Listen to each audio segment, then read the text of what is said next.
Welcome to the Ari Hoffman Show on Talk Radio 570 KVI, your home for the politically homeless, streaming live at KVI.com and the KVI app. If you want to be part of the most dangerous show on the airwaves, call or text the Warrior Injury Law Studio line at 206-421-5757. That's 206-421-5757. Coming up today, your chance to win $2,000 cash, plus Antifa activists stopped me from getting past hors d'oeuvres and a scotch last night. But before we get to any of that, after our massive outage this morning, we are now back online. But all of us here at KVI would like to take this opportunity to formally apologize for the outage that happened. A lot of you had questions about what caused it. Was it Antifa taking down our transmitter? Was it the homeless stealing the copper wires from the power? No, my friends. It was something much, much worse. Give a listen. This morning on Talk Radio 570 KVI, something very unfortunate happened. And we know it was something you don't expect from us. This is a public apology after KVI lost transmission capability, taking us off the air.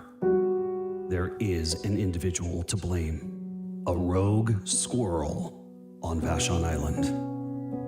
This squirrel's extremist attempt to cross wires at a transformer eliminated power to our transmitter. That squirrel is no longer alive after suffering a fatal shock. Thank you for your attention.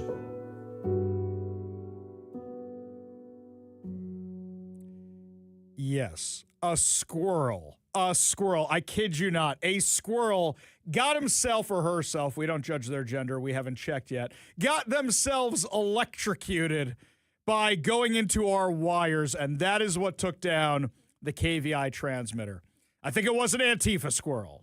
That's probably what it was. Would be my guess. But actually, speaking of Antifa, let me tell you, if you've been a long-time listener of the Ari Hoffman Show, you know how mad I get when I have a plan to go get some kosher food here in Seattle and a little alcoholic beverage, because I don't have a lot of options here. I really don't. So when there's a big Jewish event, I get really excited because I get my kosher food, I get my glass of wine, or I get my old-fashioned or whatever it is, and I am very, very happy. Last night, there was an event for an organization called Stand With Us. They combat anti-Semitism. They do some pro-Israel work. I was there as an attendee. My wife was with me. My daughter was with me as we were going to this event. Now, I knew there were going to be problems before this event even began. Last week, Hannah Saunders, who runs an Antifa news site, she's basically a glorified Antifa influencer, was asking people to register for this event, to pay the $154 or whatever it costs for this fundraiser to go, so they can get the address, which was not public. Now, I know that one of the people who tried to do this, his name was Philip Zurcher. He stupidly posted on social media in response to this, I just bought tickets, and I got it. I'll send you the info as soon as I get it. And then he was all mad when the ticket was refunded. And he said, they're not giving me the info. I don't know what happened. How could they have figured out it was me? Well, you moron, you posted a public comment on a public Instagram post, and we all saw it.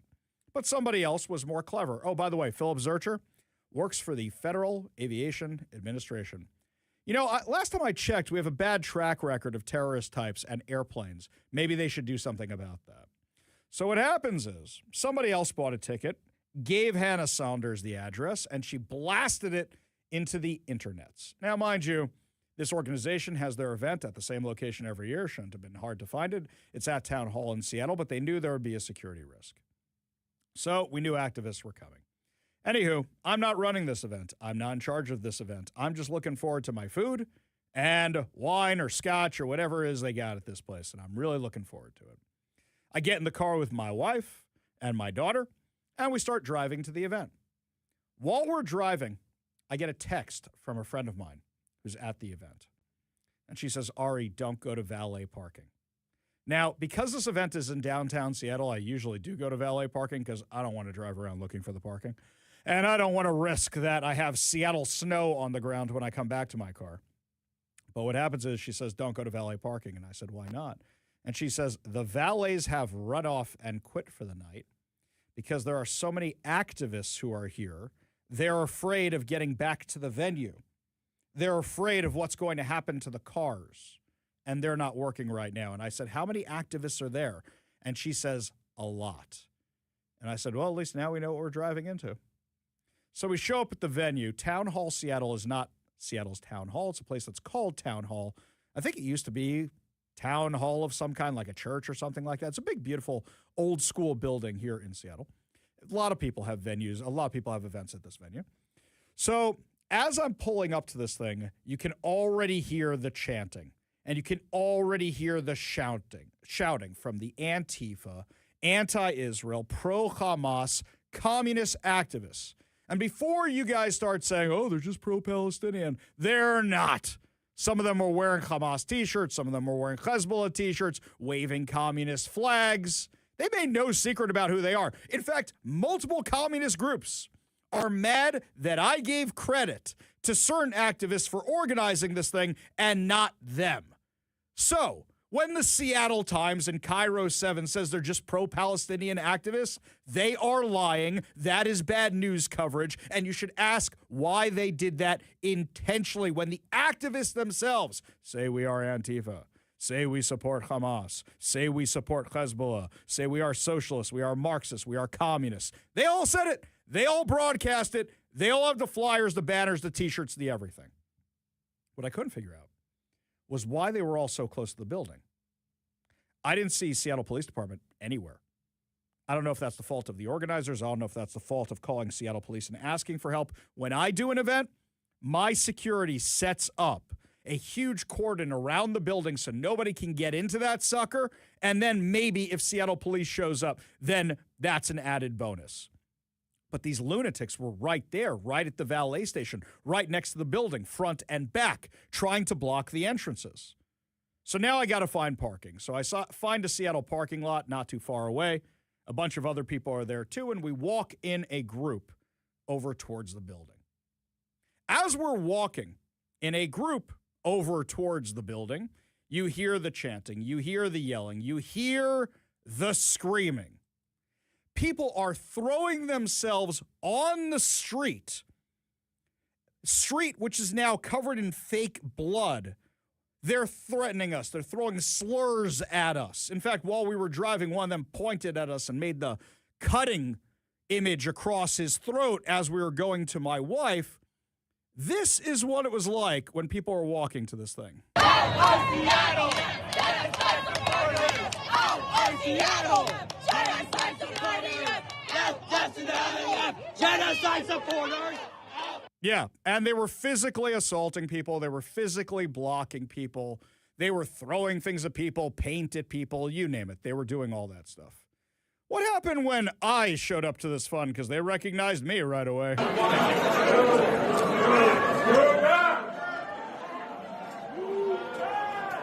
Oh, that's when the Seattle police showed up. Hang on, we'll come back to that in a second. But they clearly knew it was me. They were yelling and screaming and very upset that I was even there. So what happens? We go into the building and people are shaken up. You know, I'm used to this kind of stuff, but other people don't deal with this all the time. They're shaken up and they're standing around inside. Now, as I'm inside discussing with people what's happening, who comes walking over to me? Reuven Carlisle. I kid you not. Former state senator Reuven Carlisle. If you don't know who he is, a lot of people who listen to the show for a long time are laughing. They're laughing right now. And why are they laughing right now? Because the last time somebody got between me, the kosher food, and the alcohol, it was Reuven Carlisle, who ambushed me the second I walked into this event. Actually, it wasn't this event. It was a different event a couple of years ago. So what happens? I come in, and there's former Senator Reuven Carlisle. What's his big claim to fame? Reuven Carlisle? I will tell you his big claim to fame. He was the sponsor of the Climate Commitment Act. And then after the Climate Commitment Act, he quit the Washington State Senate and went off to fund his own company that makes money telling people how to get grants from the Climate Commitment Act, the giant slush fund, the thing that has made your gas prices skyrocket. When you ask why our gas is so much higher than Idaho, and it all comes from the exact same place, you can blame Reuben Carlisle, Jay Inslee, Joe Wynn, Bob Ferguson, and a couple of others. So I am in no mood to talk to this guy. Really no mood. I just went through the Antifa cordon that I'm trying to get through here, right? The gauntlet. And I'm inside, and all I want is my food and some wine or a scotch or whatever, right? I'm also dieting, by the way. I've lost 6 pounds in a week. Thank you very much. This was the thing I was looking forward to because I know the caterer. I'm very excited about this. Reuben Carlisle comes walking over. You know, Ari, you're saying some not nice things about me on the radio. You're really saying some inaccurate things. I'm like, dude, I don't want to talk right now. I just don't. He's like, no, the things you're saying, they're not true. I said, you owe everybody in this room gas money. In fact, you owe everybody in this state gas money. So how about you start by buying me a drink at the bar?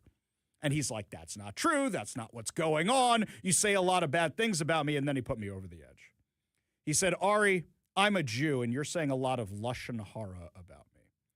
Lashon hara is a term we have in Judaism, which means you're not supposed to speak badly of another Jew. You're not supposed to say bad things about another Jew. And I said to him, you have to be a practicing Jew to start quoting any kind of scripture at me or anything else. I don't even see a yarmulke on your head. So don't start lecturing me on Judaism when you don't live a Jewish lifestyle. And I just stormed away because I was so mad at this point. And I'm going and looking for my hors d'oeuvres. So I'm looking for the hors d'oeuvres, and I'm looking for the food, and I'm looking for the wine. And I think I got a glass of wine at this point. I think I have a glass of wine. But then I got to put it down because I see 30 police officers rushing into the building. And I'm like, oh, it's going down. It's going down. Let me grab my camera. I got it. It's going down. So what happens? I grab my cell phone, and I'm in my suit. I put my glass of wine down. I don't get my hors d'oeuvres. And the Seattle Police Department is massing near the main entrance of Town Hall. So for those of you who have been there before, they're all massing by those 3 or 4 double doors in the front, massing there. And I'm like, this is exciting. It's going down.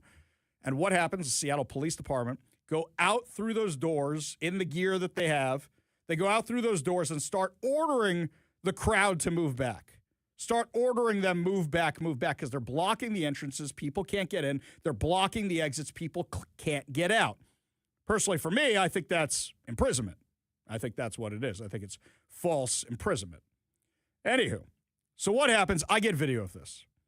It only took a couple minutes before people start shoving the officers.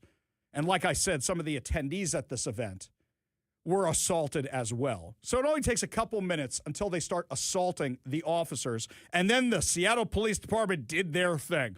Oh, bam, 1, 2, 3. Guys taken to the ground. It was awesome to watch. Can't play the clips because there's just too much cussing in them, and they don't transfer to radio that well. But they are just taken down. And immediately the activists are yelling all the George Floyd stuff, like, you've got a knee on his neck. No, he didn't.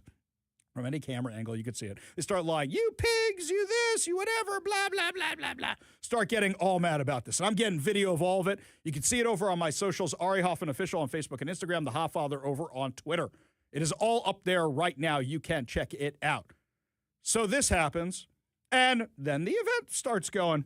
So I talk to police. I give a statement to police. Some other people give statements to police who've been assaulted, et cetera, et cetera.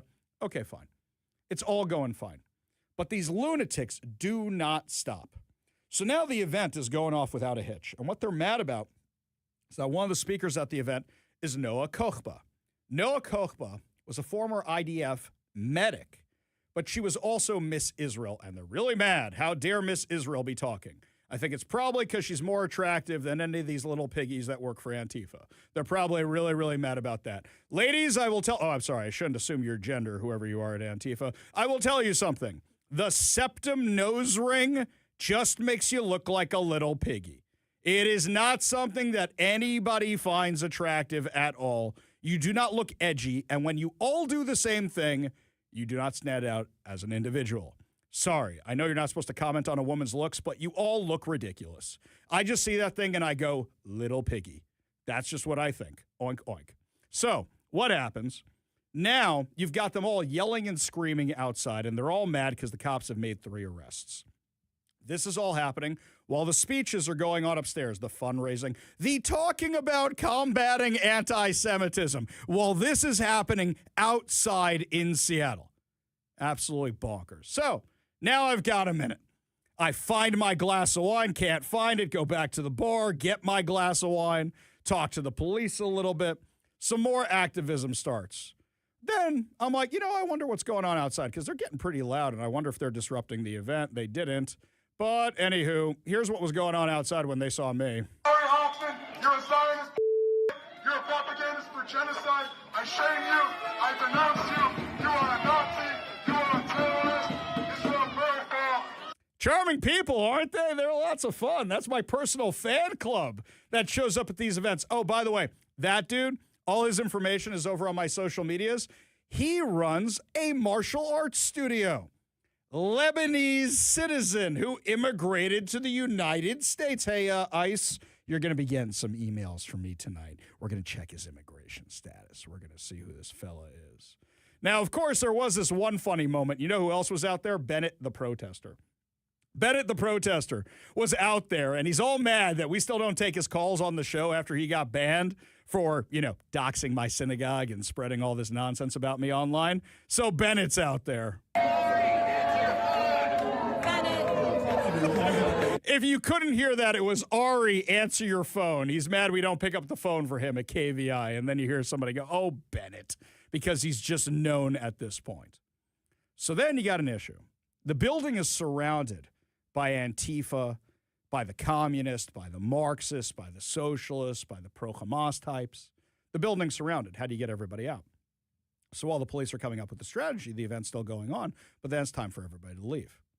So once again, the Seattle police go out those same doors and push this crowd, which has now grown to about 75 activists, back and open up an area to go through.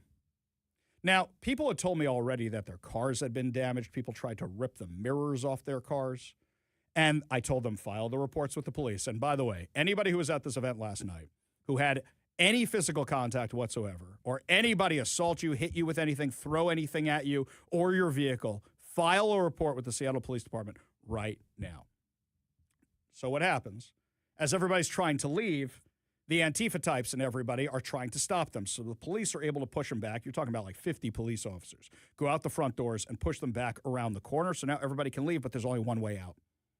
So a few scattered Hamas-niks, Antifa-niks, and crew go over to try and harass everybody who's walking by. One of the people they harass is me, my wife, and my daughter. I hope I find video of this altercation before, because though I've had to stand up for my wife a couple times before, it was nothing like this, and I used some pretty colorful language. During this whole thing. I really did, because I was all jacked up, not just from the adrenaline of seeing what was going on outside, but when I finally had a chance to eat inside, you know who found me again? Ruben Carlisle finds me again. And he says, Ari, we can't be fighting with all this going on. And I go, those are your supporters out there. Those are the ones you passed the Climate Commitment Act for. They're anti-Semitic, and you and your other cowardly Democrat friends cave to every single Hamas-supporting, Hamas-loving member of your party. And I use some other colorful language with him, until the point that he looked like he was going to cry, because he knows it's true. You can't keep throwing the Jewish thing at me when you do absolutely nothing to show you're a practicing Jew, absolutely nothing to defend your Jewish co-religionists, and absolutely nothing to defend anybody here in Washington State against terrorists. And in fact, you take their side in everything. Ruben Carlisle, you coward. He finally caved on that. In the end, didn't get my past hors d'oeuvres. In the end, I think I had a glass of wine maybe. But in the end of the day, a whole bunch of these activists targeted an event which was talking about combating anti-Semitism. You want to tell me again how anti-Zionism isn't anti-Semitism? Because that's exactly what I saw. They were wishing us death, calling for death about everything. And the Seattle Times did a piss-poor job covering this. The Seattle Times basically made it seem like, oh, well, everybody just got into scuffles, didn't give you any of the details I just gave you, didn't talk to anybody at the event. And then Cairo 7 picks up their terrible story and makes it seem like we were fighting with them. This is lousy journalism at its finest. At its finest here in Seattle. Cancel your subscriptions. Just cancel your subscriptions, because that's how awful Seattle Times reporting was on all of this. On all of it. Here's something else. King County prosecutors announced today that the 3 people who were arrested, 2 of them, were released already. Released because apparently they don't have enough evidence to hold them. So despite the fact of all the video that was sent to the police department, despite the fact that you have the body camera footage from the Seattle Police Department, despite all the statements and police reports that I know were filed, King County prosecutor says they don't have enough to hold him? So either that's the Seattle Police Department not sending the information over the King County prosecutors, or once again, this is the King County prosecutors refusing to prosecute. I don't know which one it is. I want to thank the brave men and women of the Seattle Police Department who put themselves in harm's way to protect so many of us last night, truly from the bottom of my heart. But the fact that the prosecutors are claiming they don't have what they need, oh, you bet I'm going to be digging into that, because that is inexcusable. Is that on the police, or is that on the prosecutors? Because let's remember, these are the same prosecutors that claim they didn't have enough evidence to charge the people that caused over $1 million worth of damage to the University of Washington brand new engineering building. I'm sensing a pattern here. I'm sensing a pattern of people not getting charged for crimes that they commit. Hey, where was Katie Wilson's statement on a group of Jews being hindered from getting into a fundraiser last night? Where was Bob Ferguson's statement? Where was Gurmay Zahalai's statement? Nowhere. Absolutely nowhere. Because those are their voters. Those are their activists who are outside assaulting people, assaulting police officers, trying to stop Jews from going into an event here in oh-so-progressive Seattle. That's who they represent. They do not represent you. And it's infuriating to me that I know it's never going to change as long as these people are in office. It never, ever will. In fact, they're only doubling down on crazy, because now Katie Wilson has announced that they're shutting down the crime prevention cameras on the eve of the World Cup. We'll give you all details when we come back. You're listening to The Ari Hoffman Show.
Lot of great text from you guys. This one might be my favorite of the day, talking about the squirrel who took out our transmitter today.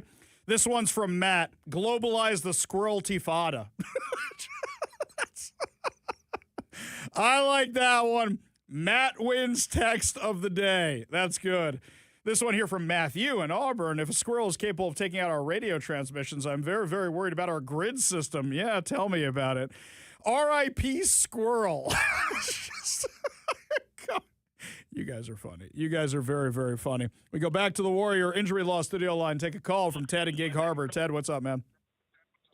Hey, Ari, we had that happen when I lived in Kent. We had a squirrel take out the block, and power was down for, it was a few hours. There was not much left of that squirrel. But, hey, I'm jealous. Some guys have all the fun. You know, you at that event, oh, my gosh. You know, you and I have very different definitions of fun, sir. I will tell you this, Ted, is like some of the people who are there. Look, I got a lot of friends at this event. Okay, there's not that many Jews in this world, and even less in Seattle. So there's a lot of people I know there, and a lot of non-Jews I know there too. But also, what's funny is they go, "You live for this, don't you?" Because I'm all geared up, like, "Yeah, the cops are going. Let's go!" I'm all excited. I'm all jumping around. So there's a great line in Lethal Weapon 4. Lethal Weapon 4. Okay. So after the shootout with the Chinese smugglers at the beginning of the movie, and they were on a fishing trip, remember? Him and Murtaugh and Joe Pesci, they're all on a fishing trip, right? So they come back, and he's with his wife, Renee Russo, or not wife yet, Renee Russo, and they're walking along the beach. And when he's telling her the story of what happened, she goes, does trouble always know where to find? Does trouble just seem to find you? And he goes, no, it seems to know where I am most of the time. That's what my life is like now. That's kind of what it's like. No matter where I go, no matter what I do, something like this happens, Ted. Oh, my gosh. I haven't been in a fight since 8th grade, but, you know, put me in a situation like that, I might pop somebody. I don't know. I got to tell you, it's probably right. It's probably a good thing I didn't have my gun on me, because you go after my wife and daughter, and there's going to be a thing. You know what I'm saying? That's what they want us to do, you know? Yeah. And oh, my gosh. But anyway, I was just going to say, some guys, they have all the fun. Yeah. Like I said, different definitions of fun. Very, very different. And here's the other thing. It's like when I go into these crowds and I go look at the stuff at riots, I'm prepared for what might happen to me, which is why I don't do it as much as I used to anymore. But when you now have your wife and your daughter to think about, now you're in a different situation. So I took Krav Maga for years. That was something I did. You know, I take the gun training, and I don't have my gun on me. These are a few things, but they always tell you, you don't know how you will react in a certain situation. You just don't know. Yeah. And I'm really glad to know that that's the way I reacted in this situation. So I'm actually kind of happy about that. Ted, appreciate the call. Appreciate you being part of the show. You want to be part of the show, you give us a call or text at 206-421-5757. That's 206-421-5757. We go back to the Warrior Injury Law studio line. Take a call from our friend Transit Joe. Transit Joe, what's up, man? What's up is guess who's coming to Red Square tomorrow? Who's that? Noah Kokva, 11 o'clock in the morning. I hope they have better security tomorrow than they had at the event last night. Well, I'm going, and you're welcome to join me, and I'm bringing flowers for Noah, and then I'm going to chair a new one into the world-famous Seattle City Clown Show at 2 o'clock, and then I'm going to get on the train home. What are they talking about at the Clownsel tomorrow? I'm going to chew them out for not providing ample security and not prosecuting anti-Semitic terrorists. And then we've got a mayor. Did you know that I reached out to Katie Wilson asking her to condemn anti-Semitism last year? And she won't do it. Wait a second, Joe, I got a better favor for you, okay? They can't prosecute anybody, okay? Instead, ask them where all their statements were. Ask them why we didn't see a single statement from any of them on what happened last night. Because at the minimum, they can do that. Ask them why they didn't say anything about hate crimes. Ask them that instead of prosecution, because they can't prosecute anybody. Joe, as always, appreciate your support. Appreciate you being part of the show. You want to be part of the show, give us a call or text at 206-421-5757. That's 206-421-5757. You know what these fools are doing now? You know their new big, brilliant plan? They want to turn off all the security cameras for the World Cup. Now, I was at a different event on Saturday night where I was speaking with the Family Policy Institute here in Washington. It was a lovely event. No Antifa at that one. And while we're at this event, a guy I haven't seen in years comes up to me. So his name is Tim. Tim's from the Chinatown community. He actually moved out to Bellevue. And Tim was one of the big supporters when I ran for office from the Chinatown community. He was one of my liaisons. We used to talk about security, safety all the time because of how dangerous Chinatown was getting in 2018, 2019. Things have not improved. And Tim told me that they actually raised several $100,000 to put a couple of security cameras in at Chinatown. And now the mayor is ordering them to turn them off. So the community put in the money for these things, and now they're being ordered to turn them off on the eve of the World Cup. You might as well put out a sign and say, terrorists, welcome. We won't prosecute you. We won't do anything to you. We won't even watch what's happening. And forget the terrorism for a second. Forget the violence. Forget that Iran's coming and Egypt's coming. Forget all of that. You know what human trafficking always accompanies these big sporting events like the Super Bowl, like the World Series, like the World Cup? You guys say believe all women. You say get women out of these trafficking environments. And yet here, you're taking away one of the number one tools to stop them. Are you out of your minds? Completely lost it. Absolutely lost it. But you know who's savvy enough to avoid prosecution is Ilhan Omar. That's right. Everybody's favorite representative from Somalia has adjusted her taxes so that now she's not a millionaire anymore. Wonder what she's hiding. We'll give you all these spicy details when we come back. You're listening to the Ari Hoffman Show on Talk Radio 570 KVI.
All right, Matt Gilbert, you might have some competition for text of the day today.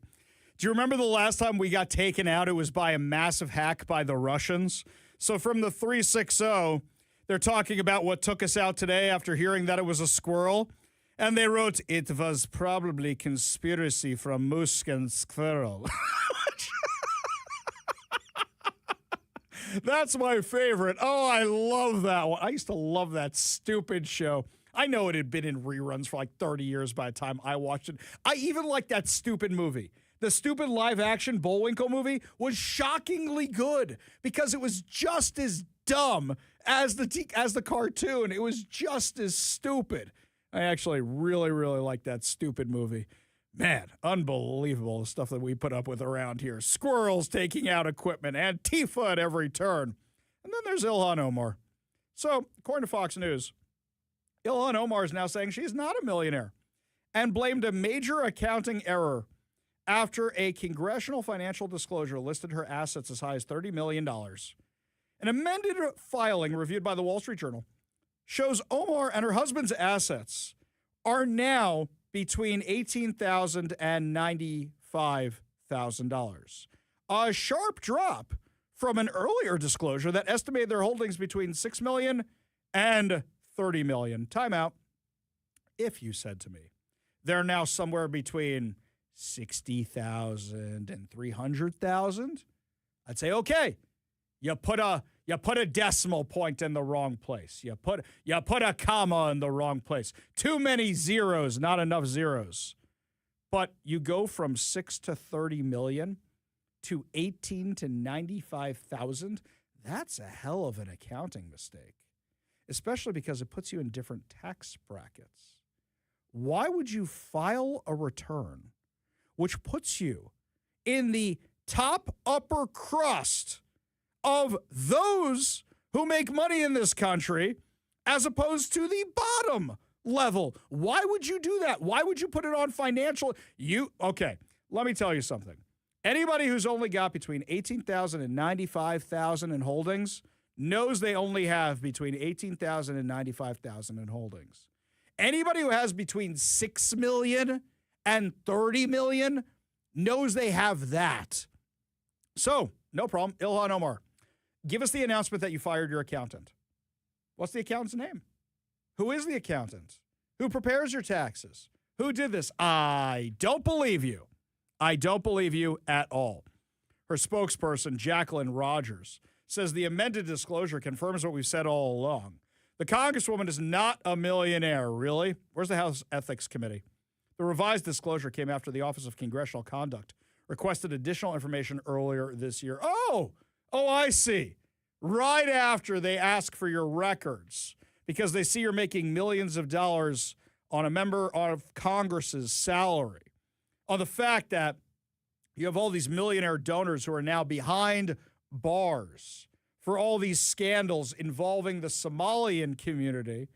They were your donors. You had events at their venues, and you were the one who passed the bill that allowed them to commit the fraud. And then you were too dumb to hide it, so you get called out for it? Quote, as the busiest of people, it is very common for members and their spouses to rely on learned professionals like accountants to make calculations and determinations that appear on public filings. While the error is, of course, unfortunate, there is nothing untoward and nothing illegal has occurred.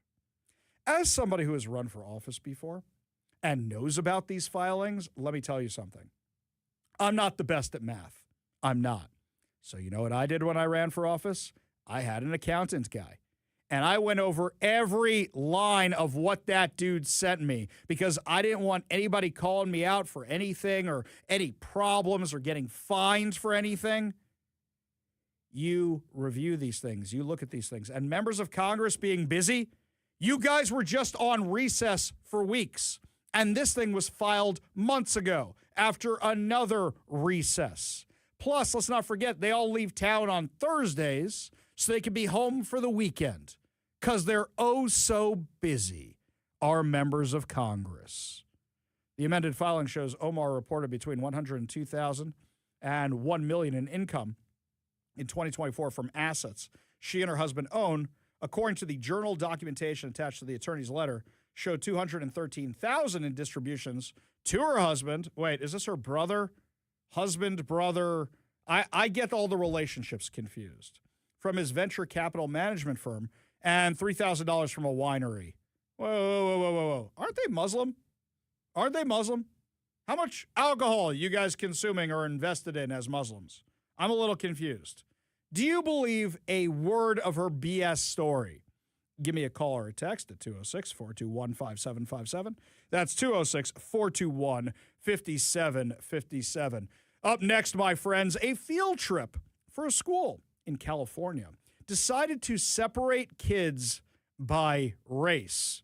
Well, they have different kinds of water fountains around there. We'll tell you what's going on when we come back. You're listening to the Ari Hoffman Show on Talk Radio 570 KVI.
Okay, you guys are on fire on the text line today. With regards to Ilhan Omar, somebody said Ilhan Omar is using the quality leering tax services.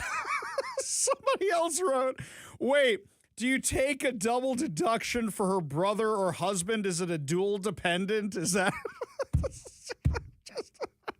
This one here, she found out a way to write off her daycare kickbacks. Oh, you guys are killing me. You guys are absolutely killing me. That's great. You guys are funny. Ilhan Omar, which husband? The brother husband? Is that the one you're You guys are terrible. You guys are very funny, though. You know who's actually terrible? Got this exclusive story here from the Daily Caller. A California school district recently organized a field trip that excluded white students and maintained several other race-based policies. Albany Unified School District hosted the trip to Virginia for young men and women of color to visit historically black colleges and universities and discuss issues such as social justice, according to documents obtained by parental rights group Defending Education and shared exclusively with the Daily Caller News Foundation. The trip was approved by the Board of Education and cost the district $42,845. They say here that the unique mentoring program encourages Albany High School, young men and women of color, to develop social, personal, and academic success skills. Students gather in a safe, supportive, and empowering environment to voice their needs and challenges. The students engage in enriching discussions on social justice, education, leadership, mental well-being, and self-awareness. This mentorship program is transforming the lives of young men and women of color to make a significant global impact on society. Along with the college tours, students visited the Virginia Museum of History and Culture, the Virginia Civil Rights Memorial, and the Black Heritage Trail. The district maintains several other programs geared specifically towards non-white students and staff. Wait, hang on. Their local control and accountability plan names young men of color and young women of color programs that aim to provide social, emotional supports to most underserved students. The programs are part of a $1.2 million social, emotional, mental health support effort. The same plan details the district's intention to provide staff with professional development, programs centered on culturally responsive, anti-racist pedagogy. These teaching practices are necessary to support student groups who are persistently and historically underserved. Another document includes the goal of recruiting and retaining a diverse, high-quality staff. So what you're telling me is not only is DEI in full swing here, but also so is affirmative action completely. The superintendent report details plans to strengthen inclusive hiring, expand equitable recruitment pipelines, implement affinity-based supports. The report mentioned a Black Teacher Project to help in these race-based hiring and retention efforts, and suggested the district would track staff demographics as an indicator of success. The district website also reveals a response plan for immigration and customs enforcement activity on campus, which instructs staff not to provide any information. Because the Albany, California, Unified School District serves a diverse and vibrant community of students and families, many of whom have deep ties to immigration experiences. While we cannot control federal actions, Albany Unified is steadfast in its commitment to being a safe haven for all students. You know what I think is actually going on here? And some of you are going to get mad at me about this. I actually kind of blame the Trump administration for this. And you're going to say, wait, what? Ari, how are you doing that? You remember when the second Trump administration first came into power? And what happened was they made a big splash. We're going to target this school district. We're going to go after this school district. We're going to go after that school district. Many of them haven't heard anything since. So sure, you could beat up on Harvard. Sure, you could beat up on Columbia. But a lot of other schools, a lot of other districts haven't heard anything aside from just being put on a list or just getting one random letter and no follow-up whatsoever. If you make these big threats, if you make these big promises and you don't deliver on them, then people get emboldened because they say, there's no way they could check all of us. And all we got to do is wait it out till the next election. All we got to do is wait 3 years. That's it. And he'll be gone. And then if a Democrat wins like Gavin Newsom or who knows, Pete Buttigieg, maybe a Mayor Pete couldn't fix a pothole, but now he's got a beard and he rolls up his sleeves so he looks a little bit more manly and a little bit more mature and a little bit more older, but he's still a fool, an absolute fool, then maybe we can go back to doing what we're doing. A lot of these schools did not change. They did not change. Well, a lot of them did was just change their websites. They just changed the terminology on them. So now it's not diversity, equity, and inclusion. It's now inclusion, equity, and diversion, and it's an IED because that's way better than DEI, right? So this is what they're doing because they think they can just stall for time. And that's what they're doing, stalling for time. You agree with me? You disagree with me? Give me a call or a text at 206-421-5757. That's 206-421-5757. Because I think this is exactly what they're doing. I think they're just waiting everything out and say there's no way the federal government can get to all of us. What I think they should have done is just gone one by one. So go after. I know you want to cast a wide net.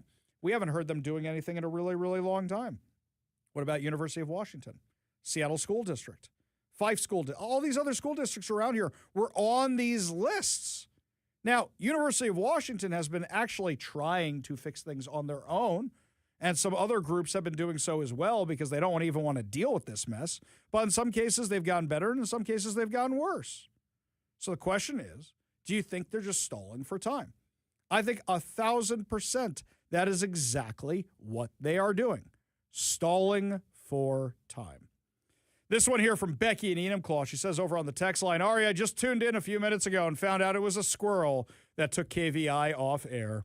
I'm so glad. I was worried that something was happening. So glad you guys are still here. Why, thank you, Becky. That's so nice. This one here, no, I do not believe it. Do you mean the squirrel or you mean Ilhan Omar 360? You mean Ilhan Omar. You mean that she just made an accounting error when it came for the millions of dollars that just disappeared. Here from Ted, Ari, Omar is so incompetent. Any congressman worth his or her salt is worth millions after 2 or 3 terms. All that insider information available to her and she's not flush with cash. What's the matter with her? So after 2 radically different disclosures like that, don't you think the IRS, the SEC, the FEC would be interested enough to secure an audit? Just asking. Yeah, Ted's 100% right. Is she really, really bad at her job or really, really good at her job? Or is she just a total liar? Speaking of liars, their documentation showing that the Democrats' plan to tax all of us is now out there and public. It was never a millionaire's tax. We'll give you the details when we come back. You're listening to The Ari Hoffman Show.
Welcome to the Ari Hoffman Show on Talk Radio 570 KVI, your home for the politically homeless, streaming live at KVI.com and the KVI app. If you want to be part of the most dangerous show on the airwaves, call or text the Warrior Injury Law Studio line at 206-421-5757. That's 206-421-5757. Coming up this hour, U.S. is no longer going to be funding worthless college degrees. It's about time. But before we get to any of that, my friends, it is your chance to win $2,000 in cold, hard cash. That's right, our in-house Pink Floyd cover band is here to set the right mood music for you, for your chance to win this amazing sum of money. Now, all you have to do is text the word I give you to the number I give you. Do not text me your phone number. Do not text me your address.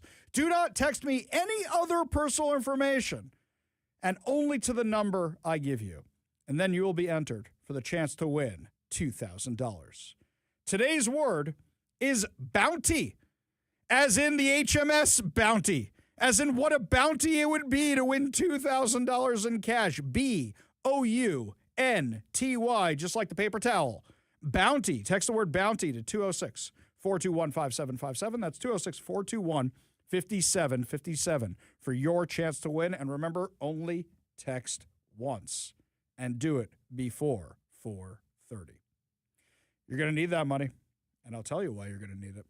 Because it was revealed today that internal documentation between the Democrats shows they always knew it was not going to be a millionaire tax.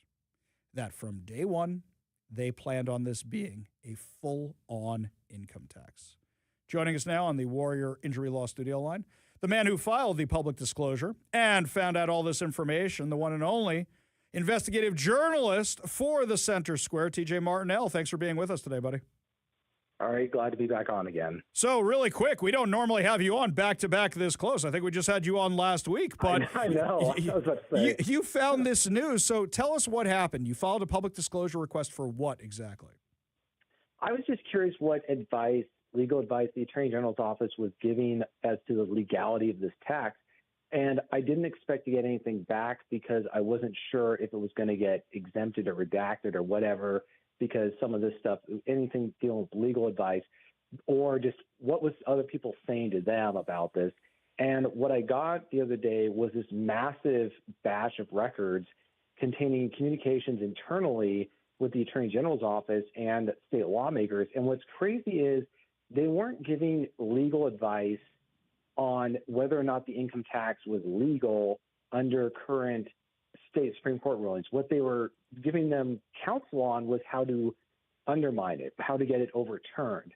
So I think the key piece is that the millionaire's tax, and this is explicit in the emails, we have them, anybody can view them on our website. The purpose of this millionaire's tax is not to collect revenue to fund certain programs. It's to overturn a century of state Supreme Court rulings that have said that income is property, and because of that, a progressive income tax is illegal. So if it is overturned, that means that everybody, not just millionaires, could be paying this tax, and at any rate, the state legislature determines through a simple majority vote. So this is fascinating because one of the things I was concerned about is when all these people are filing lawsuits against the income tax, the Democrats essentially wanted those lawsuits filed, because if those lawsuits are filed, then they get it before their handpicked Supreme Court, and they get the decision they wanted. Does it seem like this was a trap all along? Is that your read of the situation? You think I'm overreacting? I mean, I've looked at the legal memos that they sent to internally, and something to keep in mind is they probably didn't think that the public was ever going to see these legal memos that they sent to Governor Ferguson and to others. And they said that there is a strong possibility that the state Supreme Court could overturn Colton, but they did acknowledge the problem with that is they're going to have to make a very strong legal case why it should be overturned, because this has been unanimous rulings. And so this would be, if this was overturned, it'd be the most significant decision in the state Supreme Court's entire history in the existence of this state. And so I don't think that they were going to come out and say this is definitely going to happen. I think that they probably were, as lawyers, were smart to choose their words carefully on this. But the fact that they're trying to force the state Supreme Court to make a decision by the way that they crafted this bill just seems really off, because you would think that a lawmaker would send a draft bill to the Attorney General's office and just say, hey, are there any legal issues with this? And what was funny is the attorneys looking at it would say, they said in the emails, we don't see any problem except for this one Supreme Court decision that they want overturned. They want it to be directly addressed. But so it's like, so they even told them, like, get rid of this marriage penalty thing and don't call it an excise tax, because then the state Supreme Court doesn't have to address the issue. Like, they're trying to Senator Jamie Peterson, who was the sponsor of the millionaire's tax bill that got passed, he literally said in an email, I want to force the state Supreme Court to look at this decision again. He wants to make it so that they have to do that, so that they have to once more decide whether income is property, which decades ago the state Supreme Court said it is no longer a question to this court whether income is property. So they're just trying to get this thing overturned. So, TJ, I'm a little surprised you got this thing, because normally when I file this kind of stuff, and I ask the Attorney General for documents, especially when they're speaking to clients and giving this kind of advice, they never provide it. You think somebody screwed up?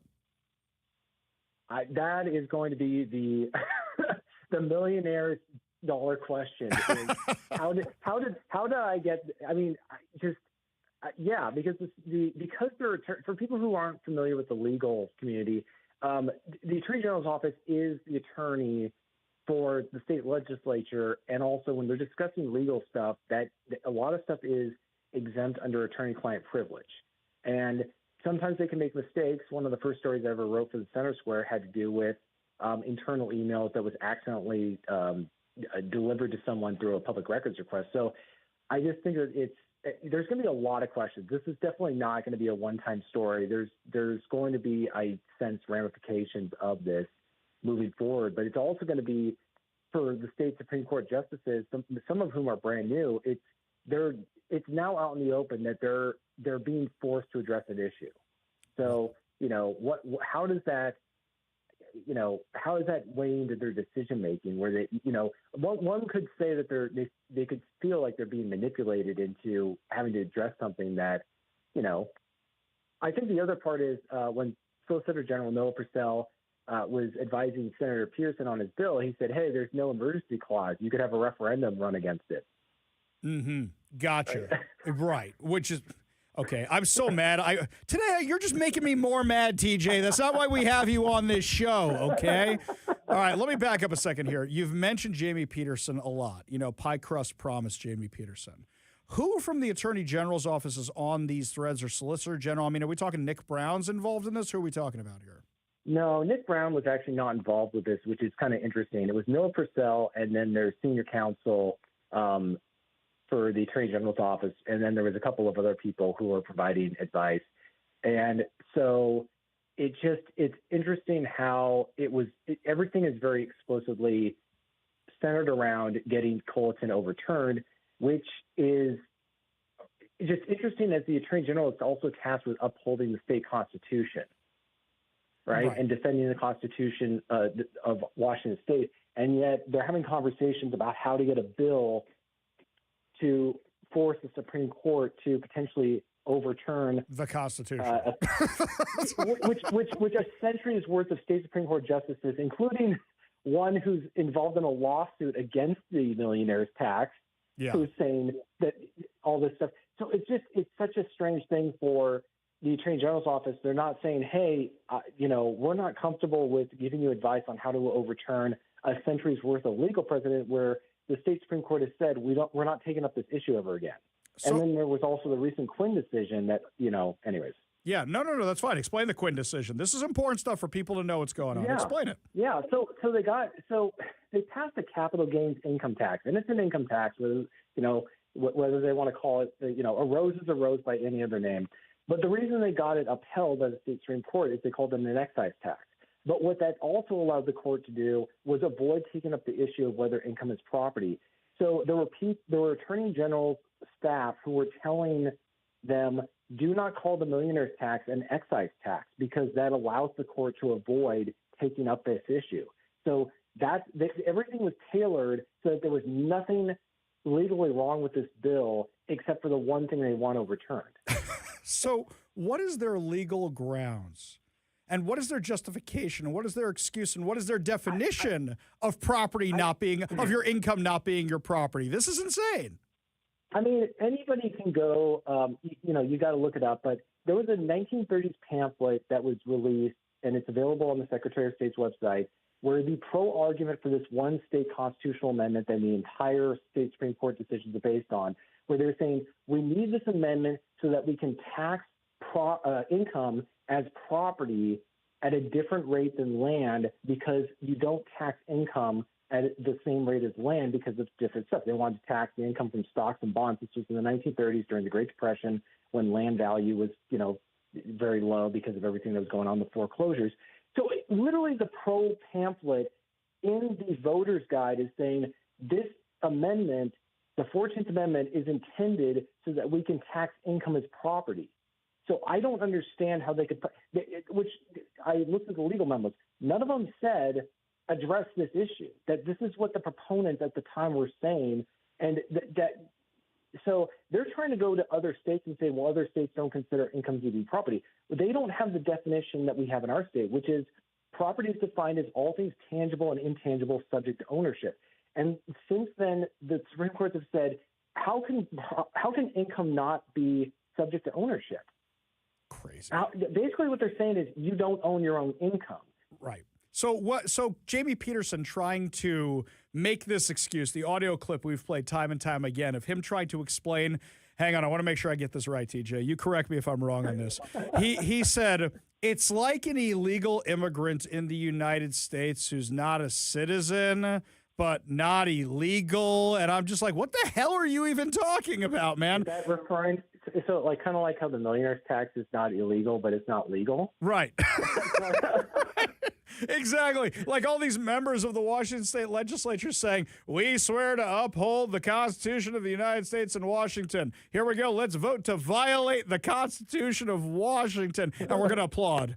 We're going to applaud while we do it. Now, this thing must be a bounty, you might say, a boon, you might say, to everybody on the side that's suing against this thing. Have you talked to my attorney, Jackson Maynard, from the Citizen Action Defense Fund, or anybody else about this?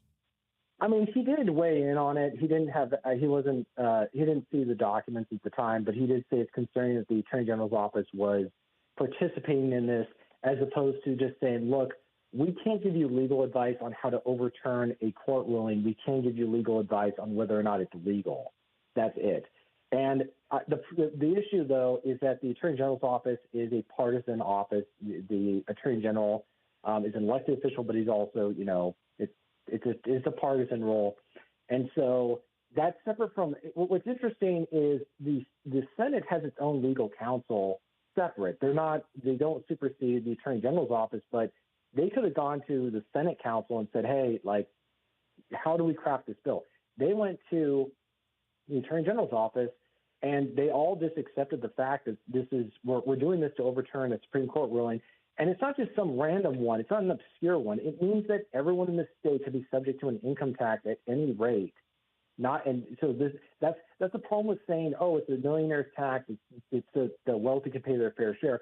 It's intended to overturn case law that prevents them from passing a progressive income tax on everybody by a simple majority vote, rather than requiring a constitutional amendment in which voters get to weigh in on it. And then you have the Solicitor General suggesting an emergency clause so that the voters don't get a say, at least initially. They got to wait next year for an initiative. This is too crazy. This could only be something a government cooked up. Now, we're talking with TJ Martinell, who's an investigative journalist for the Center Square, who got these documents showing that Democrats always meant it to be an income tax, never a millionaire tax. So Jamie Peterson looks pretty terrible in these documents that you have that are available up on the centersquare.com. Have you heard back from his office yet? I reached out to him. I wanted to do a recorded interview to discuss some of the emails. I have not heard anything from him. I've also reached out to the Attorney General's office. I requested a recorded interview with Noah Purcell and a couple of their other legal counsel that was mentioned in the emails to just, allow them to say what they have to say. But what's interesting also, as you mentioned, is Jamie Peterson is an attorney. So there's just going to be ramifications with. I have a feeling that they didn't think these emails were ever going to be public, but we'll find out. Okay. Now, one last question. If you don't want to answer it, it's fine. But right. You and I both know that in our media world, we have friends in the mainstream media. You and I are not considered mainstream media, even though we break more stories than the mainstream media these days. Has anybody, and you don't have to say who they are, has anybody reached out to you for the documents or the PDR or anything else like that because they want to do this story too? Or are they all ignoring it because maybe they're worried about losing access with members of the legislature? Well, so all the emails that I mentioned in the story are available in the story itself as PDFs. So anybody else can go download them, and they can, because the important thing is they can independently verify what we say in the story.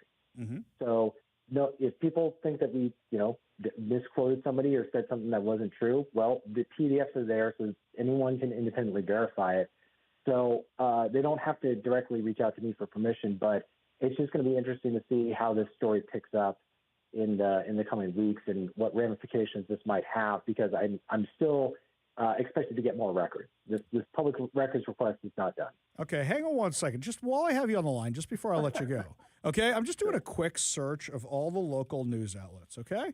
And I know it takes them longer to get stories out sometimes, but I'm just pulling up everybody's website one at a time. Como, King 5, and Seattle Times. None of them are covering this right now. And I bet you within 24 hours, the ones who are covering this are people like you and me, because the other ones are so petrified of losing access to Bob Ferguson's office. I think at most you might get a Chris Daniels from Como News. Would that be your guess as well?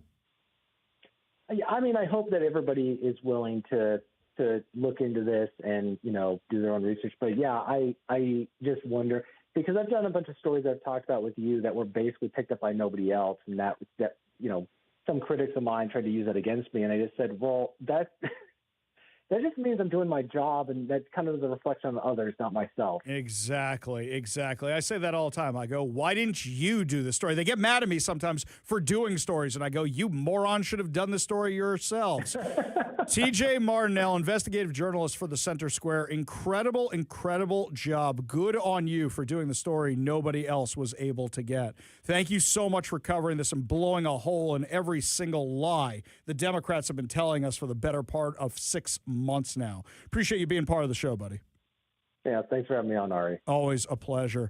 Up next, my friends, the craziness never stops, because now New York is losing millions of dollars because they continue having illegal aliens who can't speak English driving their trucks, and they're not doing anything about it. We'll give you all details of what's happening in Washington when we come back. You're listening to The Ari Hoffman Show.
Welcome back to the Ari Hoffman Show. I know a lot of you are upset that you missed the word at 11 and 1 o'clock because we had that signal outage. Don't worry, the squirrel has been punished. The squirrel has been thoroughly punished by God. And our KVI defense mechanism, which took out the squirrel.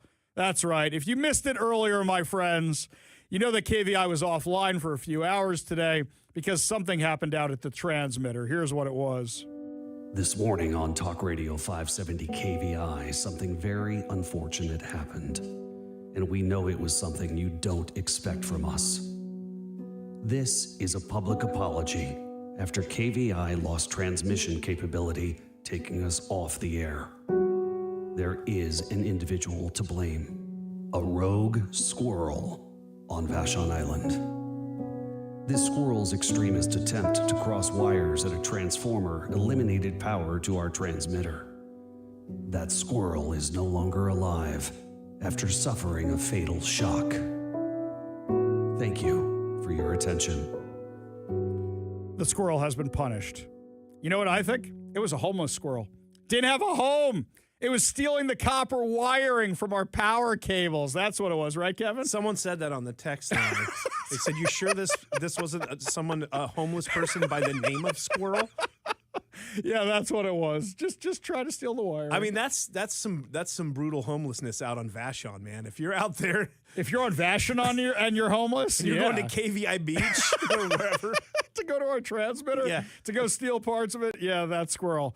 The squirrel will not be joining us for the rest of his life. Yes, I think I heard Hans Gruber say that one time. We saw pictures. Well, Zach showed me the pictures. Yeah. That is a very dead squirrel. Yes. But then again, to be real with you, I'm like, you get shocked that badly. I was expecting like some burn marks or something. He just looks dead like any other squirrel. He just looks like roadkill. Anywho, so to make it up to all of you, we have another contest this week, okay? We are giving away four tickets to go to the Bremerton Air Show. The 2026 Bremerton Air Show is taking flight July 11th through 12th at Bremerton National Airport. The show will be a celebration of classic military aircraft and world-class aerobatic performers. Performers include an F-86 Sabre from Planes of Fame Air Museum, P-40 Kitty Hawk from Soaring by the Sea Foundation, an F-6F Hellcat from the Erickson Aircraft Collection, aerobatic legend Rennie Price, and more. This will also be an opportunity to explore aircraft up close on ground display. This includes Soaring by the Sea Foundation's unique PBY Catalina and more. The Bremerton Air Show will have something for everyone of all ages. To find out more about the Bremerton Air Show, please visit bremertonairshow.com if you want your chance to win these fantabulous prizes of four tickets to the Bremerton Air Show. All you have to do is head on over to kvi.com, enter your information, and you might be the lucky winner of 4 tickets to the Bremerton Air Show. And I had a great time out at the Bremerton Air Show last year. Lots and lots of fun. I think last year the theme was Mustang Madness, and there were all these P-51 Mustangs out there. It was pretty awesome. So anywho, it is not to be missed. Coming out to the Bremerton Air Show, and KVI, I believe, will be out there this year as well. We'll get you the details on that. This text here from 253, unhoused squirrel to be snowflake correct. That's very good, the unhoused squirrel. I like that one a lot. So the U.S. Department of Transportation has pulled $73 million from New York State for failing to vet foreign truck drivers. This goes back to August, when we had that illegal alien who was living here in Washington who got a commercial truck driver's license without actually being able to speak English. So he makes an illegal U-turn on a freeway, and an SUV plows into the trailer part of it, killing the people in the SUV. This was followed by incident after incident after incident after incident. And the interesting thing was a lot of them were Hindu/Indian drivers, and a lot of them had the last name Sikh.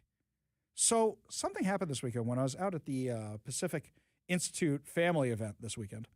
Somebody came up to me who's Hindu and said, Ari, you know the problem with this, I mean, aside from all the other problems, of course, is it's giving us a bad name because many of us came here legally. Many of us did all the right things to be here, and now we're getting a bad name. And I said to this person, that's exactly what the truckers tell me. The truckers did everything right to get their licenses, and now these guys are screwing it up, making you think every truck driver is dangerous. Here's what Sean Duffy said about this announcement. We audited New York in 53% of the licenses, commercial driver's licenses issued to foreigners. 53% were issued illegally, contrary to our rules. And so usually we give states 30 days to come into compliance. We gave New York 4 months to say, hey, what we want you to do is just go back and audit all of these licenses that you've given. And if you've given them contrary to the rules, we'll revoke that license. And in essence, New York said, go pound sand, DOT.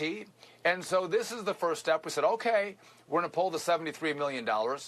There's more money that we can pull as we get to the out months. But in the very end, if New York doesn't comply, we can pull their ability to issue commercial driver's licenses. And it's not a New York issue. As you know, commercial drivers don't stay in New York. They drive across the country. And so you have a state with really good rules, say Oklahoma. These drivers from New York drive truck through Oklahoma and every other state. And so they endanger the families that are going to church like on a Sunday morning like today, or they're going to Walmart to shop. We've seen way too many videos of commercial drivers who can't read road signs like you mentioned. But also, we found a whole slew of fake schools. It's kind of like the Learning Center in Minnesota, where you pay them, $1,000 to the school. There's no curriculum. There's no driver. They get a certificate that they passed the school when they don't know anything about commercial driving. By the way, these are 80,000-pound big rigs. And then they get on American roads, and they hurt the American people. There are the countless Americans that want to drive truck. These are great jobs. They support families. And instead, we have illegals or foreigners getting these jobs, and they're hurting the American people. We are not going to tolerate it at DOT. President Trump said no more. And so we were following his lead to do all we can to get states to comply. One other point, Peter. I wish I had the power and control to take those licenses away in the federal government. I don't. We give this right to the states. So I have to work with the states and as a head of DOT federally to get them to comply with us. But I don't have that control. We've given it to governors and state DOTs, and these are the bad decisions that some of them are making. Yeah, it is. It really, really is. And we saw this happen in Washington. We saw this happen in other states, Illinois, California, Oregon. We've seen how many people dead because of this insanity. Yeah, they should be pulling that money. I'm just wondering what kind of rules he's talking about. Is he talking about road rules? I see what you did there. I see what you did there, Kevin. That's very, very good. Yeah, I never thought the reality star would make such a good Secretary of Transportation, but he's actually doing a really... Wait, wasn't his wife on that too? They were on that together? She was on The Real World, and he was on Road Rules. Oh, so was it one of those shows where they get everybody together in the crossover? I think so. I see. I missed all that. Completely. I missed all of it because I just wasn't interested. Right. I was the guy who would watch MTV at night and go, I'm here for the music, not your reality garbage. Give me a little TRL, perhaps. Give me a little Carson Daly. No, I really didn't like TRL, but I knew where it was filmed in Manhattan. You couldn't avoid it. When that thing was at its peak. That was huge, man. Oh, my God. God. Huge. Times Square, when they were filming, you should have seen. I'm like, don't you people have class? I know. Don't you people have school? I mean, I was out there because I went to school in Manhattan, and I usually had a reason for being down there. I wasn't there for TRL. One of my favorite restaurants was right near where TRL was. Bubba Gump Shrimp? Yeah. Yeah, that was it. That's right. The Jewish guy was going to Bubba Gump Shrimp Company right there in Times Square. That's exactly, you know me so well, Kevin. Very well played. Very, very well played. This one here from Steve. Ari, I'm sure the squirrel was well done on the inside. Yes, probably true. By the way, KVI was not completely offline. I've been listening online for most of the afternoon. Yeah, don't forget, my friends, when the signal, it happens from time to time. If it's not coming from KVI AM, you still have the app. You still have online you can listen to. And if you missed shows today, just go get the podcast. You can catch up on those. And the thing that no one realizes they have or don't have, HD. We were still available on our HD channel. There you go. For those of you who don't know what HD is, by the way, in your car, if you have a relatively new car, you might have it. So there's this little HD logo that lights up, which shows you there's minor channels, I want to say, for lack of a better word, on your bigger channel. And you just turn your little dial or push your little button, and guess what? 101.5 -3 on HD FM. We're there. And it is a crystal clear signal. And you know what?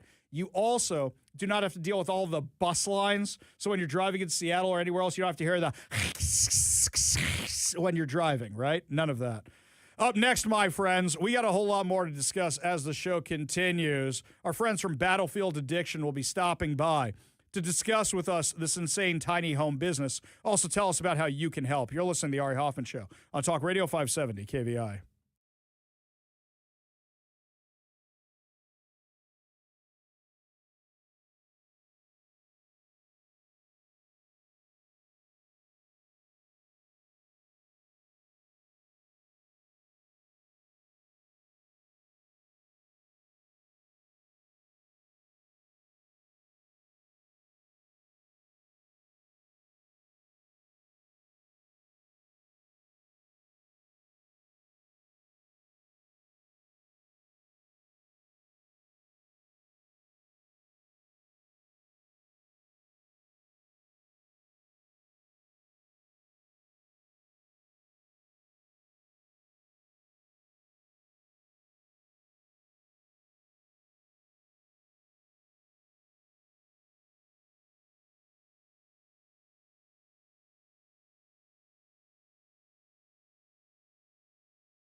I don't think I ever told the story about how I met my friend Art, who's sitting across from me right now.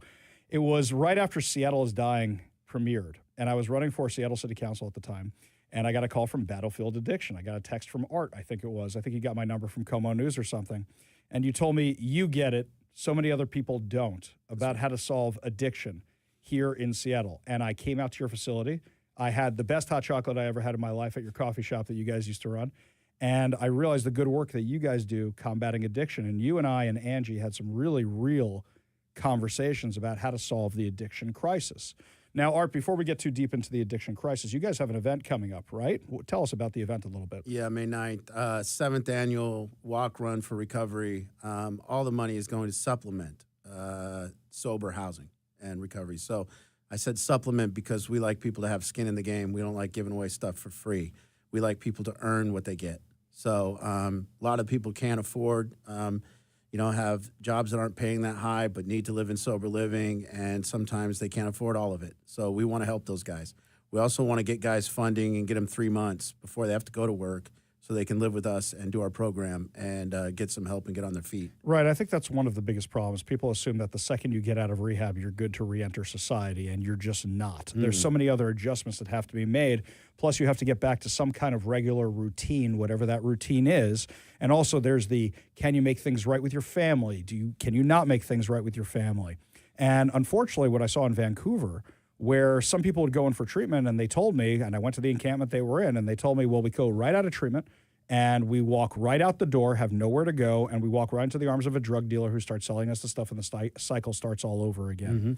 What do you think is the thing that turns most people around when they're in an addiction, when they're totally addicted? What's the thing you think that gets through to them the most? Well, number one, somebody's got to require it of them.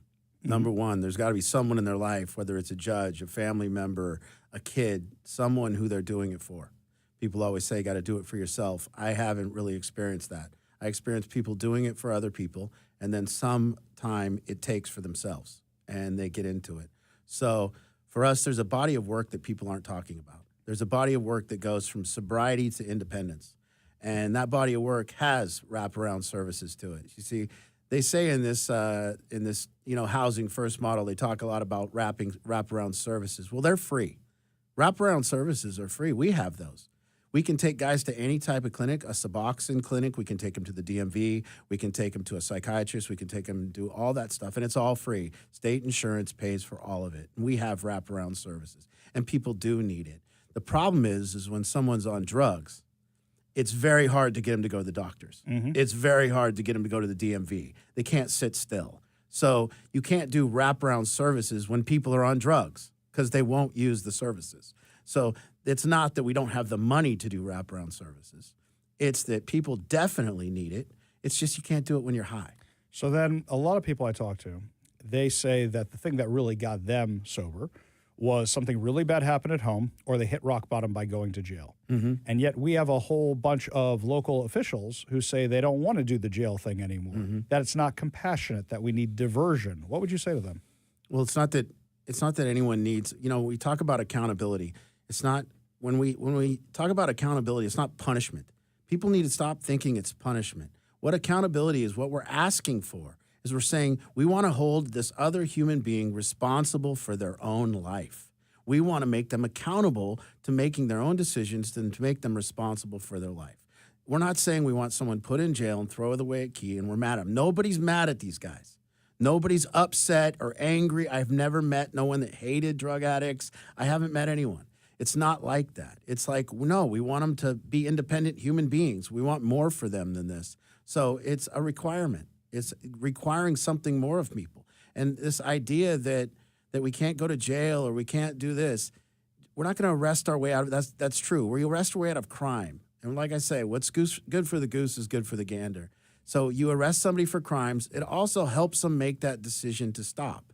People say, well, they got to hit rock bottom. Okay, but what makes rock bottom? It used to be homelessness in jail. It used to be losing your family. Now all we have is losing your family. But now, even when somebody loses their family, we have some big, it's like, I used to do consultations with families, and they would tell me, we kicked them out of our house, but Aunt Linda took them in. Yeah. And now we have to wait for them to get through ruining Aunt Linda's house before we could get them to treatment because Aunt Linda took them in. Well, Seattle is the Aunt Linda. Yeah. That's what it is. I would argue it's the rich uncle. Yeah. Right? It's rich the rich uncle grandfather says, or whatever it is. Right. And here's all the stuff you want. Oh, you want to do drugs?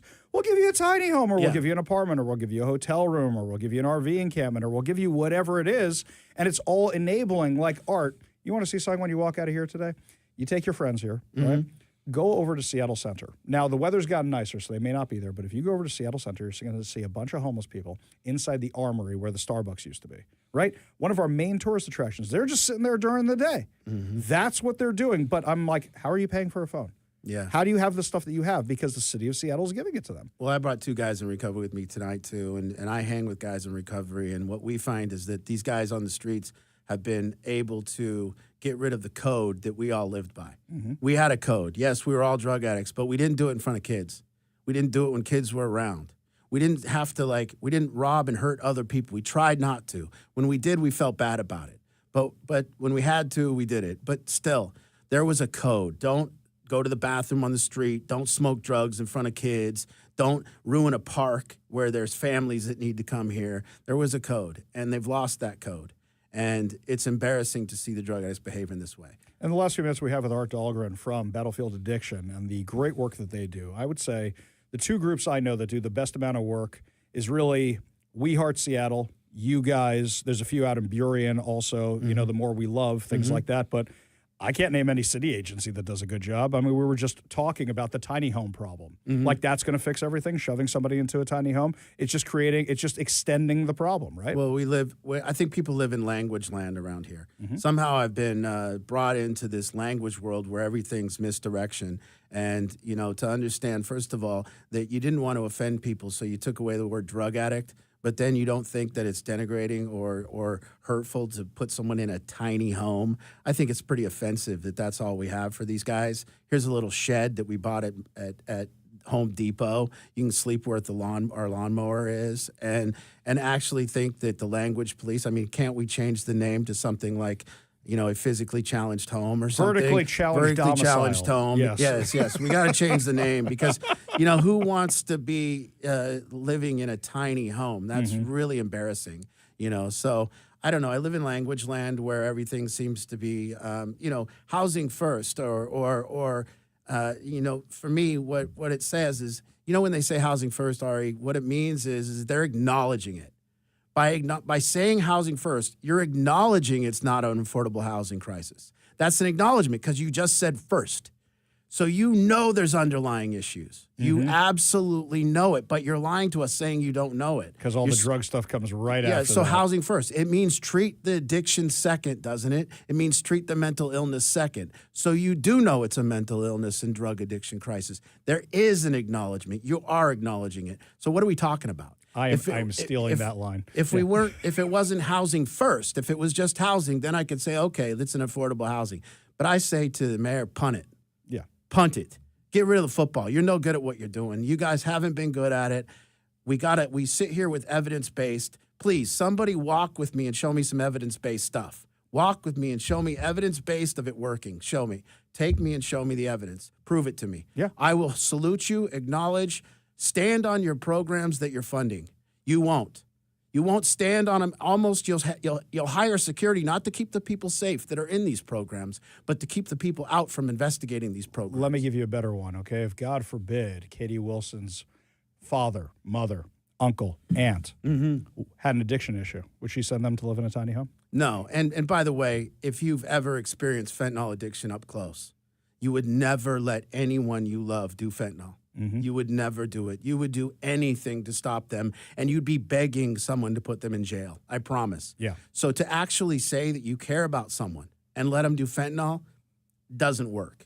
And it absolutely is fake virtue, if that's what you're going to say, because you cannot care about somebody. If we have somebody that's using fentanyl or relapsed in our program, we put a man on him 24/7 until he's clean. We don't even risk it. Because you can't. Because it kills. And so actually, you know, really seeing these people say that they care about people is offensive. And I'm asking, and I'm begging, I'm saying to the mayor, hey, me, Andrea over at WeHeart, Christine Moreland, let us take over, please. Punt the football to us and give it to us and let somebody that knows what they're doing. You know, we don't live in language land. We live in the land of actually seeing people get better. So show me that land that you're living in. Yeah. Other than it's language land. and evidence-based, just telling me my stuff doesn't work. Well, I'm standing here with two guys that it worked for. You produced two people. I'll be proud of you. But you Exactly. can't. Yeah. So produce something or punt the football to us. We're ready to take the ball and run with it. I completely agree. And just the other day, I reached out to you this is entirely on me for not following up because I've just been doing other things. But you guys now have a landscaping company. You have all these other things you do to keep these guys employed. I look forward to having you guys out of my house because it really needs the work. I've gotten super lazy and I have a black thumb, so I kill everything anyway. So hopefully you guys can turn that around. But you guys have the run. Give us the details for the run one more time. May 9th, 9 a.m., Rogner Park in Auburn. Please come down. There's booze. KVI is actually going to be there. Hank Radio will be there.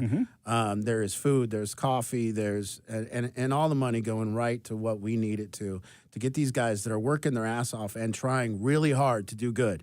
Give us your website one more time. Battlefield.com. Battlefield.com. Battlefield.addiction.com. Battlefield Addiction. And Battlefield on Facebook. We're big on Facebook. Awesome. Art Dahlgren from Battlefield Addiction. Thank you for your great work. Thank you so much for being with us today, my man. Really do appreciate it. We got a whole lot more to discuss as the show continues. You're listening to the Ari Hoffman Show on Talk Radio 570 KVI. Thanks,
If we had to be evaluated on the practical skills we get out of our college educations, how many of these majors would nobody ever give you a student loan for?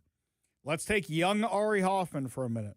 Originally, I started going to business school, was doing the business school thing, but then wanted to graduate a little bit earlier, so I switched my major over to speech and drama. Yeah, I actually did that, out of business school to speech and drama. Now, mind you, the business school it is, and I learned some lessons from business school, but to be honest with you, neither one of them was especially great. Really, neither one of them was. I had more fun in the speech and drama stuff and sped up my graduation, but I still didn't graduate. I'm still a credit and a half short. Luckily, my parents were kind enough to pay for college. But how many people out there major in underwater basket weaving? How many people out there major in lesbian dance theory or whatever else it is with no practical skills? We have kids these days graduating college with no skills whatsoever, with a mountain of student debt. It's an absolute scam. An absolute scam. Now the Department of Education, using the Working Families Tax Cuts Act, is restricting loans for university programs in which graduates of those programs do not earn as much as high school graduates. The DOE writes if the typical graduate of an undergraduate program does not earn as much as a high school graduate, the program will no longer be eligible for federal student loans. Nor should it be. Nor should it be. The amount of money, the amount of debt these kids accumulate is absolutely insane for no reason, with no practical skills. And then they're working at Starbucks or some other restaurant when they get out of college. And they said, wait, where's my corner office? The biggest scam we ever had was stop working with your hands and go to college. You'll have a better life. You want to be a doctor? You want to be a lawyer? You want to be an accountant? Sure, okay. But anything else, the amount of kids who are better at working with their hands, who could have had very profitable companies as mechanics or electricians or plumbers, when did we decide that was something to look down upon? That's a real shame with our society right now. When we come back, my friends, we'll give you the details on everything that's going on with the Hormuz Strait. Are your gas prices actually going to go down? We'll tell you what's up when we come back. You're listening to the Ari Hoffman Show on Talk Radio 570 KVI.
Welcome to the Ari Hoffman Show on Talk Radio 570 KVI, your home for the politically homeless, streaming live at KVI.com and the KVI app.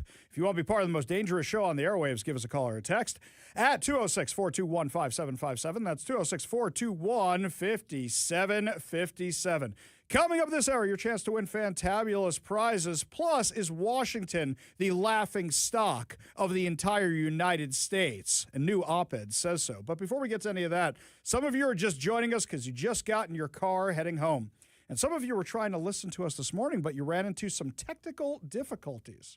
And we had lots of people texting the show. My mom this morning got the auto alert from KVI. And she said, Ari, I see the KVI's down. Was it Russian hackers again? I'm like, no, Mom, I don't think it was Russian hackers. I would know about that one by now. I don't think it's Russian hackers. I had other people saying, Ari, KVI's down. Did Antifa attack the transmitter? No, it wasn't Antifa attacking the transmitter. However, there was somebody who was responsible for what happened. So we have a formal apology for everybody. For those of you who missed what happened earlier. This morning on Talk Radio 570 KVI, something very unfortunate happened. And we know it was something you don't expect from us. This is a public apology after KVI lost transmission capability, taking us off the air. There is an individual to blame, a rogue squirrel on Vashon Island. This squirrel's extremist attempt to cross wires at a transformer eliminated power to our transmitter. That squirrel is no longer alive after suffering a fatal shock. Thank you for your attention. So I think you could really say it was an unsheltered neighbor, right? It was one of those, right? Oh, come on. Yeah, no, Kevin's shaking his head. That was funny. A non-domiciled neighbor. Okay, we'll go with that one instead, right? Yes, no, maybe so. Squirrels are very, they have nice homes, I think. In trees, perhaps, so they're just like the homeless people here in Seattle. They're not unsheltered, right? I've seen, I've seen the cartoons. homeless people aren't unsheltered either. They got those tents from REI that the activists or whoever get. They got the tiny homes. They're fine. Meanwhile, switching gears over here for a minute, a lot of you have been asking, Ari, I don't really understand what's going on with the Hormuz Strait right now. I don't really understand what's going on in Iran. I thought we had a ceasefire. Why don't we have a ceasefire? Well, you're dealing with a genocidal death cult in the Iranian Ayatollah's regime. And you also have a split in power. So in Iran, you have the Iranian government, and there's not many of them left because a lot of them have been assassinated, rightfully so. They were horrible people who did awful things to their own population. On the other hand, you have the IRGC. They're the military wing. They also do the religious police. They also shut down protesters. They also do nuclear enrichment, you name it. So let's say the government says, hey, let's make it nice. Well, then comes the IRGC, who are basically just a terrorist organization, going, I don't want to make nice. Death to the infidel. So then all of a sudden the government goes, yeah, death to the infidel, because they don't have to just be worried about being taken out by us. They have to worry about being taken out by their own military. Now, I don't want to paint a rosy picture like their government is being held hostage by the IRGC, because that just wouldn't be true, because they are just as bad as one another. They all are. So what happened was on Friday, you had a ceasefire. And on Friday, you had the Hormuz Strait going open, and you had gas prices coming down. Everything looked like it was heading in the right direction. But unfortunately, you're dealing with a death cult. So somebody got a little itchy and said, death to the infidel. And guess what? They started shooting at ships that were going through the Hormuz Strait. And they started trying to run the blockade. So, according to President Trump, today an Iranian flag cargo ship named Tuska, nearly 900 feet long, weighing almost as much as an aircraft carrier, tried to get past our naval blockade. It did not go well for them. The U.S. Navy guided missile destroyer USS Spruance intercepted the Tuska in the Gulf of Oman. Yeah, soon that's going to be Gulf of America, too, and gave them fair warning to stop. Iranian crew refused to listen, so our Navy ship stopped them right in their tracks by blowing a hole in the engine room. Yes! This is fun. Right now, U.S. Marines have custody of the vessel. The Tuska is under U.S. Treasury sanctions because of their prior history of illegal activity. We have full custody of the ship, and we are seeing what's on board. President Donald J. Trump. Now, the problem is this isn't good for oil markets. The other problem is this isn't good for international traffic. Hey, I got an idea. NATO. After all this was wrapped up on Friday, NATO said, hey, we want to come and help. All right, NATO, here's your chance. Here's your chance, NATO. You guys want to come help? We're happy to have England, the UK. We're happy to have everybody else come down. Hey, are your ships coming down now, guys? Oh, they're nowhere to be found. No, they just want to come down when it's nice and safe, right? I forgot the only gear on a French boat is reverse. So now they're all saying, oh, no, look what President Trump did. Okay, you're dealing with a genocidal death cult in the Iranians. They don't follow logic. This was one of my concerns. Their government has been almost completely destroyed, so you've got a few options now. If you keep the blockade in place, Iran's economy completely collapses, and basically the rial, which is their dollar, is worth nothing right now. They can't import anything. They can't export anything, and you starve them out. The only other thing you could do is take Kharg Island, and I don't think President Trump wants to do that right now because then it's boots on the ground, and I don't think he wants to deal with that. But also, I'm not sure necessarily that should be our job. I say you call up Saudi Arabia, you call up the Emirates, you call up Qatar, you call up a whole bunch of these guys and say, all right, guys, you want the island, you want the oil, go take it. Go take it. We'll give you air support. We'll do whatever you want. Go get it. It's yours. Let's cut a deal for how this is going to work out so America gets a cut because we did all the stuff. You're going to pay us back for this war. Let's work this out. That would make a little bit of sense. The reordering of all the Arab countries and Israel is incredible what has happened right now. All the Gulf states are on the side of America.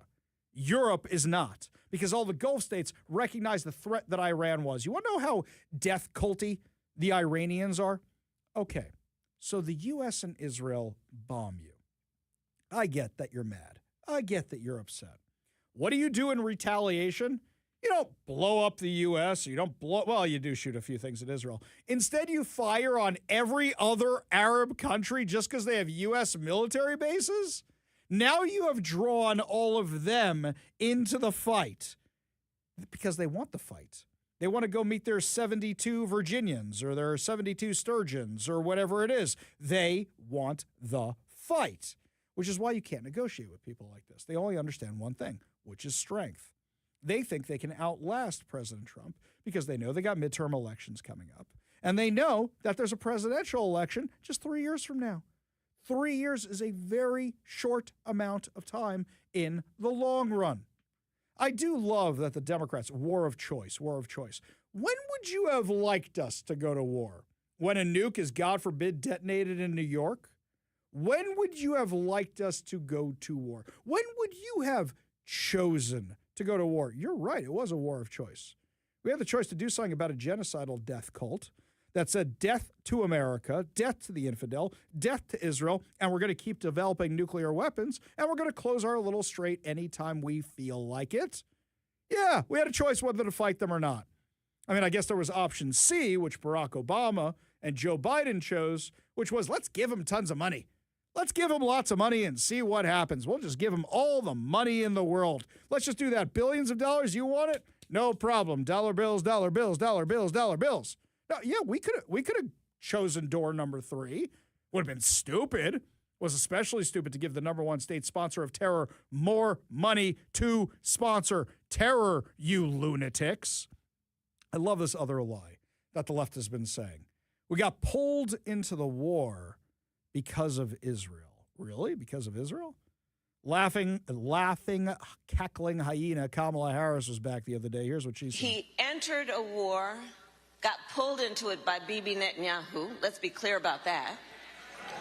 Entered a war that the American people do not want, putting at risk American service members. Oh, now you care about the military. Slava Ukraine, you didn't seem to care that much. Afghanistan, you didn't seem to care that much. Now all of a sudden you care about that? I remember when Kamala Harris spoke here in Seattle, she was on her book tour. So I went undercover as Ira, the intellectual, that's R-E backwards. I went undercover. Some of the activists kind of like their heads did a double take with me. Like, is that who I think it is? Nope. Can't tell me. I'm like Clark Kent and Superman, right? Glasses. Lois Lane will never know the difference. Put on some glasses, put on a hipster hat, put on a scarf. They'll never know it's me. I went in there, and every few minutes, protesters kept popping up. Anti-Israel protesters kept popping up out of nowhere. And I said, I don't really know what they're protesting. She shares their view. What are they mad about exactly? She agrees with them. And she just said it out loud. No, America did not get pulled into war by Israel. Donald Trump wrote this in response. Israel never talked me into a war with Iran. The results of October 7th added to a lifelong opinion that Iran can never have a nuclear weapon. He literally has been saying this for 40 years. How many times do we have to play for you all the different clips he said in the 1980s about this? I watch and read the fake news pundits and polls in total disbelief. 90% of what they say are lies and made-up stories, and polls are rigged, much as the 2020 presidential election was rigged. Just like the results in Venezuela, when the media doesn't like talking about it, the results in Iran will be amazing. And if Iran's new leaders, regime change, are smart, Iran can have a great and prosperous future. President Donald J. Trump. He's 100% right about that, which is, no, we didn't get pulled into this war. How many U.S. service members have been killed by Iran that Kamala Harris didn't seem to give two you-know-whats about? She didn't care at all that over 1,000 Americans, mostly U.S. service members, have been killed by the Ayatollah's regime over the last 47 years, most notably the U.S. Marine barracks. She doesn't care about that at all. Doesn't care about that at all. She didn't care about October 7th, even though her husband's Jewish and her crazy stepdaughter might be. We don't claim her. We don't want either one of them. Keep them. So she's saying, didn't care about service members? You didn't care about service members at all. At all, at all, at all. The nonsense that they're trying to spin this is crazy. Other lie, they say. Well, what's President Trump doing? He's just trying to get a deal. Barack Obama had a deal, and that was keeping us safe. If it was keeping us safe, and they weren't supposed to be developing nuclear weapons, why were they still enriching uranium? Why was Fordo still in existence if they weren't developing nuclear weapons? President Trump said this: the deal that we are making with Iran will be far better than the JCPOA, that's the disastrous Iran nuclear deal, penned by Barack Hussein Obama and sleepy Joe Biden, one of the worst deals ever made, having to do with security of our country. It was a guaranteed road to a nuclear weapon, which will not and cannot happen with the deal we're working on. They actually gave $1.7 billion in green cash, loaded onto a Boeing 757, and flown to Iran for Iranian leadership to spend any way they saw fit. He emptied out all the cash from banks in D.C., Virginia, and Maryland. Those bankers said they'd never seen anything like it before. In addition, hundreds of billions of dollars was paid to Iran. If I did not terminate that deal, nuclear weapons would have been used on Israel and all over the Middle East, including our cherished U.S. military bases. The fake news, like the lightweight Washington Post journalist David Ignatius, loved to talk about the JCPOA, knowing that it was dangerous and complete embarrassment to our country. If a deal happens under Trump, it will guarantee peace, security, and safety, not only for Israel and the Middle East, but for Europe, America, and everywhere else. It will be something that the entire world will be proud of instead of the years of embarrassment and humiliation that we would have been forced to suffer due to incompetent and cowardly leadership. President Donald J. Trump, he is, again, 100% correct. You want me to prove it? Bill Clinton made a terrible deal just like that. You know what it was doing? Hey, North Korea, we'll give you money, but can you not develop nuclear weapons? What does North Korea have right now? You want to end up like that? You want to end up like a hermit state with nuclear weapons? Is that really the road you want to go down? Is that what you want to do? So who are we actually negotiating with? We can't negotiate with the government because they got the IRGC. We can't negotiate with the IRGC because they're a bunch of terrorists. Here's what U.S. Ambassador Mike Waltz said. Well, the Iranian command and control and government is in absolute disarray because of the devastating attacks across its leadership. You're right. You heard the Iranian foreign minister say it's open, and then the IRGC step in and say, no, it's closed. Regardless, it's the blockade, the U.S. Navy, and President Trump who's ultimately deciding what gets in and out. So he has completely turned the tables on Iran's attempt to hold the entire world's economies hostage, on its attempt to punish the world as a result of this dispute over its nuclear program. But to your point, I promise you, I assure you, the United States doesn't trust anything, any agreement that comes out will have to be verifiable and enforceable. And back to my position here in the United Nations, the International Atomic Energy Agency, the IAEA, and its nuclear inspectors, I'm confident will be a key part of whatever's resolved. They have to be. They have to be. Otherwise, we don't know whether or not they're keeping their end of the deal. Do we have nuclear inspectors in North Korea? No, of course not. Now, mind you, some Democrats are so desperate to stay in power. Somebody like Adam Smith from here in Washington. I've supported Adam Smith before, but I'm starting to lose faith in him. He is so desperate not to lose to Marxist Shama Sawant that what he's doing is he's saying things that are like her position. The craziest thing I've ever heard him say is what he said earlier today, where he basically said that he trusts the Ayatollah's regime and the IRGC in Iran more than he trusts what comes out of the White House. I would think it quite likely that Iran will not show up and negotiate, because what they've said about where negotiations are at has turned out to be a lot closer to the truth than anything coming out of the White House. So you believe Iran over the White House? Well, I wouldn't put it that way. I would put it exactly the way I just put it. Which is you believe Iran over the White House. So that's supposed to be the moderate wing of the Democrat Party. Here's Ro Khanna, the dude on the squad, talking to Fox News, the far left of the Democrat Party. Are you suggesting that Obama's leadership on Iran was better? Because under President Obama, there were 14 wire transfers to a... Hold on. There were 14 wire transfers to a Swiss account linked to Hezbollah between 2014 and 2016. That was a total of $1.7 billion. The same $1.7 billion he told Congress was frozen Iranian assets. Now, there was a back channel to Tehran through Valerie Jarrett, active for 2012 to 2024.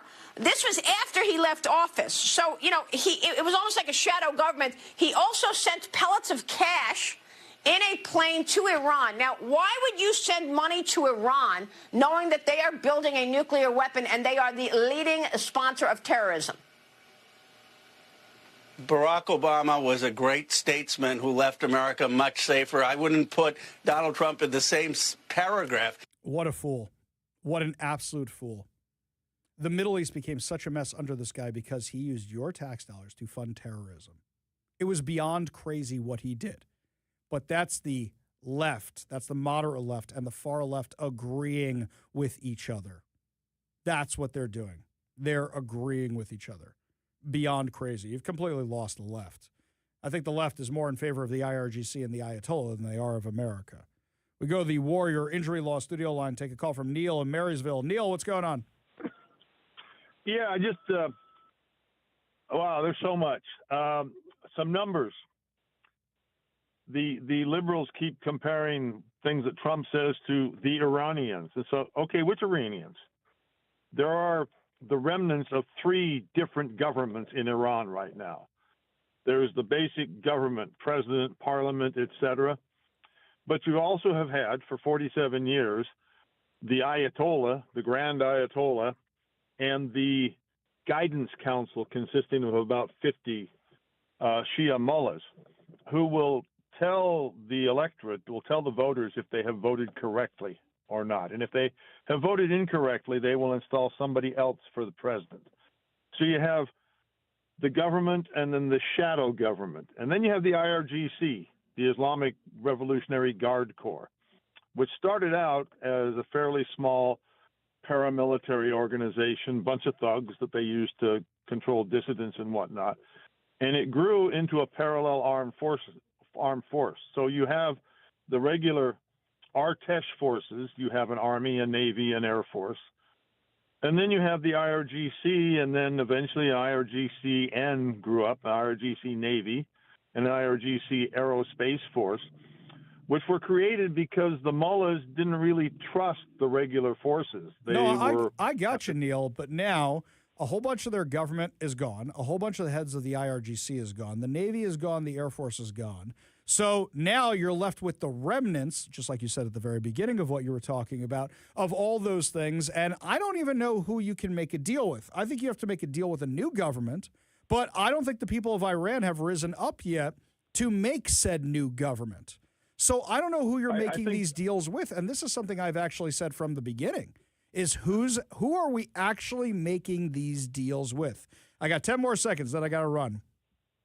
Okay, well, I would say don't make any deal. We wouldn't have dealt with Hitler if he had suddenly grown a brain. That's what I say too. 1945. And I'll tell you, a whole bunch of people on the text line say, finish the job and then deal with it afterwards. Why are we making deals with these guys? And you know as well as I do, Neil, that oftentimes a lot of these deals or ceasefires are made so we can redeploy for a better position in the next phase. And I believe that's exactly what's going on right now. Appreciate the call. Appreciate you being part of the show. You want to be part of the show, give us a call or a text at 206-421-5757. That's 206-421-5757. Well, Barack Obama's deal was a fraud. The deal with North Korea ended badly. But right now, a whole bunch of people on Capitol Hill are finally looking into the fraud here in Washington State and elsewhere.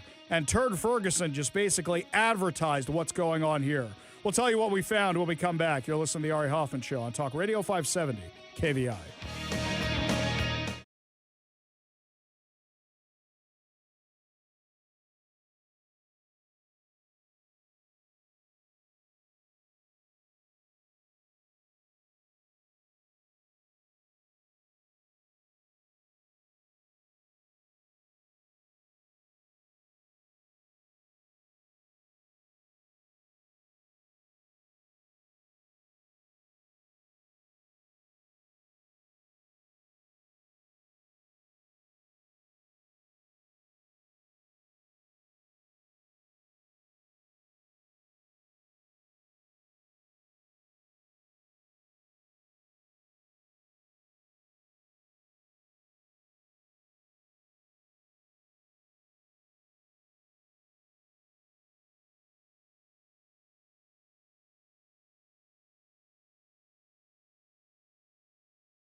Welcome back to the Ari Hoffman Show. Just a reminder, we are having another giveaway over on our website. That's right. It is your chance to win 4 tickets to the Bremerton Air Show, but you can only enter to win over at KVI.com. The Bremerton Air Show is going to be July 11th through 12th at the Bremerton National Airport, and I believe KVI is going to have a booth out there again this year, along with our sister stations Hank 101.5 FM and Northwest News Radio.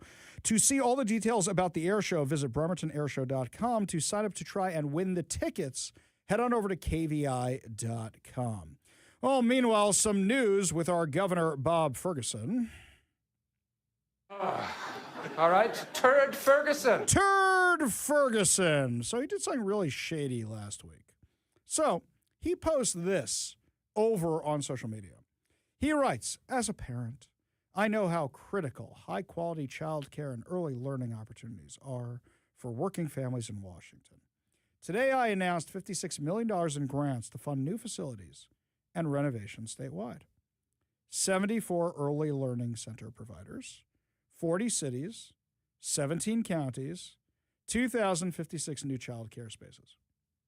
Now, you're announcing more money into a system that is ripe for fraud, where there's been millions of dollars of allegations in fraud and $1.3 billion in unaudible expenses. And you think it's a good idea to put more money into this? You know what this is? This is a giant middle finger to all of us. This is you want to go after the daycares? I'm going to give them even more money. That's literally what he did. And then he writes this, just to screw you a little bit more, everybody. I insisted that the millionaire's tax, a.k.a. the income tax, provides significant tax relief for working families, including additional support for early learning. Thanks to the generosity of the Ballmer Group, we're on track to provide early learning to thousands of kids over the next decade. Does Ballmer even live here anymore? Maybe he still has a house here. Oh, no, he doesn't have a basketball team here anymore. That's what I know that for sure. So I'm just kind of wondering what exactly this money is going to. So if you go over on Turd Ferguson's website, he's got a list of all the facilities that are getting a grant off this, all the facilities. Now, our friend Kristen Mag, who's a citizen journalist just like you, sends us tips just like you. She just went over and read the list. And you know what she found? She found this little thing here. Some of these facilities have names. Sure they do. But then a whole bunch just say family home facility. Family home facility. One in Seattle. One in Federal Way. Another in Federal Way. Another in Federal Way. Another in Sammamish. One in Federal Way. One in Kent. One in Sammamish. One in Federal Way. One in Tukwila. They all say family home facility, and they don't say the name of the school. They don't say who's getting the money. Well, that's not very transparent. And they have a little asterisk that say they are intentionally hiding this information for safety. No, what you're hiding it from is people like me. Because you don't want us showing that more of your buddies are probably fraudulently taking our tax dollars. So I filed a public disclosure request. I filed a public disclosure request for the names, addresses, and information on every single one of these daycares. Because how much do you want to bet that some of these facilities we've already outed as fraudulent or allegedly fraudulent? I bet you it's a lot of it. A lot of it. Now, Secretary Bargum was actually testifying on Capitol Hill today about the fraud that they're fighting in his Department of the Interior. Give a listen. Look at some components of the Fish and Wildlife Service are proposed for complete elimination. That includes the state and tribal wildlife grants. Is that wrong? There was a review done of the grants on the grant side, and that is an area where there's been substantial review. We found organizations that were receiving grants from Interior where 80 to 100% of the revenue of that NGO was a grant from the federal government. And yet those organizations, we were the sole source of their revenue, but they would have a CEO making $650,000 and $400,000 lobbyists. Let me just... Wait, we got to cut you off. Oh, wait, you just called out the lobbyists. Right, you're not actually funding the organization. You're funding those high salaries. I thought Democrats hated high salaries. Lance writes over on the text line, come on, Ari. They are called early leering centers. Let's work on getting that right. You know what, Lance? You're 100% right. John in Auburn writes, Ari, is there any better mascot than a jackass to describe the Democrat Party? No, I just don't think there is. I really, really don't. When we come back, is Washington State the most embarrassing state in the nation? A new article says yes. We're going to tell you the reasons why. You're listening to the Ari Hoffman Show on Talk Radio 570 KVI.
Is Washington State the most embarrassing state in the nation?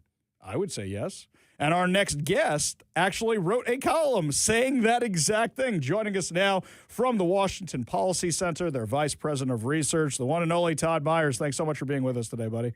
Always nice to chat with you. Okay, I feel this every single day. So why did you decide to write this column now?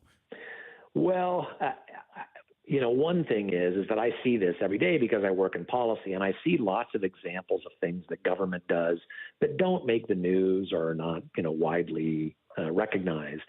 And it bothers me. And I realize how badly run Washington State is in a way that people who have, lives, unlike you and I, don't see. And so I thought I would write something just giving a number of examples of what I saw as the most embarrassing mistakes. And like every state makes policy errors and does dumb things for policy. But Washington State seems to have a way to do things where government, either malfeasance or incompetence or dishonesty, go beyond just sort of bad policy. So I thought I would write a piece, and it seems to have struck a chord with people not just in Washington but across the country. So what's the thing that did it for you? Because I know, here's the thing that made me run for office. Here's the thing that made me become a radio host. What's the straw that broke the camel's back where you said, okay, this policy is too insane, I'm writing the article? Well, again, it wasn't a policy so much. I'll tell you the thing that I just thought was sort of so ridiculous that and so the first example that I gave in my piece was the Department of Licensing helpline, which they were going to put in several languages. And so they did it. They rolled it out. And if you pressed number 2 for Spanish, instead of it being Spanish, it was English with a thick, like Mexican or Spanish accent. It sounded sort of like Gloria from, Modern Family. And I was just like, this is so insane. One, just because it's hilarious. And second, they obviously didn't even test it. The Department of Licensing rolled the system out, and nobody ever actually pressed 2 on their system to see if it worked before they rolled it out to the public. And so what's interesting is that there was a story about this, and there's a video that goes along with it that people can look at, and it's just hilarious. But the woman who was interviewed, who did the video, said that it happened, and then she sort of brushed it off because she also spoke English. But then she checked it months later, and it was still that way. And that, I think, is not only embarrassing because of how ridiculous it is to have, press 2 for Spanish and get English with a Spanish accent, but second, that the Department of Licensing never, ever thought to actually check to see if the system worked. So par for the course around here. And usually we have you on for all the policy stuff. We have you on for the mathematics. Are they meeting their climate goals? What's going on with the gas tax? But the simple things around here aren't getting done. So why do we think that these fools can do math? I mean, it's every single thing they get wrong, and they keep finding new ways to get it wrong. Well, and that's one point that I have made numerous times is that they can't do stories like this where the Department of Licensing just makes a ridiculous basic error. But then those same people were like, look, we know how to manage the economy. Yeah. It's like, you can't even do the basic things. You certainly can't manage the economy. The other thing, I pointed out several things, but another one is just sort of the breezy dishonesty that politicians have in Washington State. And the example that I gave, which we are all familiar with, but other people aren't in the country, is, Senator Jamie Peterson being asked why he voted to ban income taxes, and then literally 2 years later was the sponsor of an income tax. Mm-hmm. And he said, well, that was, what did Mary Poppins say? A pie crust promise, easily made, easily broken. Mm-hmm. And in other words, so in the example that in my piece, I said that's sort of like Otter's advice to Flounder in Animal House, which is, face it, you effed up, you trusted him. Right. And what's so remarkable is how breezy, how just sort of, casually dishonest these folks are. And they feel no shame whatsoever. And so, those are the sorts of things that put Washington beyond just sort of everyday bad policy. It goes to just incompetence and the fact that we don't really care that we're incompetent. Yeah, and you look at incompetence, starts right at the top. You look at somebody like Seattle Mayor, I almost said Jenny Durkan, Katie Wilson. You talk about Jenny Durkan, too, in your article. But Katie Wilson, who had no experience in any job. Now, you want to say somebody doesn't have experience in politics is not necessarily a bad thing. But you want to say no experience in any job whatsoever, living off her parents, not getting help from her parents, living off her parents while her unemployed husband stays home and they're still trying to put the kid in daycare. And now we put this person in charge of our city, and this is the person who's going to fix all our programs? I mean, people are nuts. Yeah. Well, and the other thing that I always liked, because she, and I don't understand this, but she used to write for Crosscut. Now, why Crosscut decided to give her a regular column, I don't know. But, these are the sorts of decisions that the media makes in Washington State. But her title, right, the quote unquote job she had was running what's called the Transit Writers Union, an organization that she made up. And she gave herself the title of General Secretary. Yeah. Now, there is only one organization in history that calls the top person General Secretary, and that's the Communist Party. And I teased her. I mocked her about it one time on Twitter before she was mayor.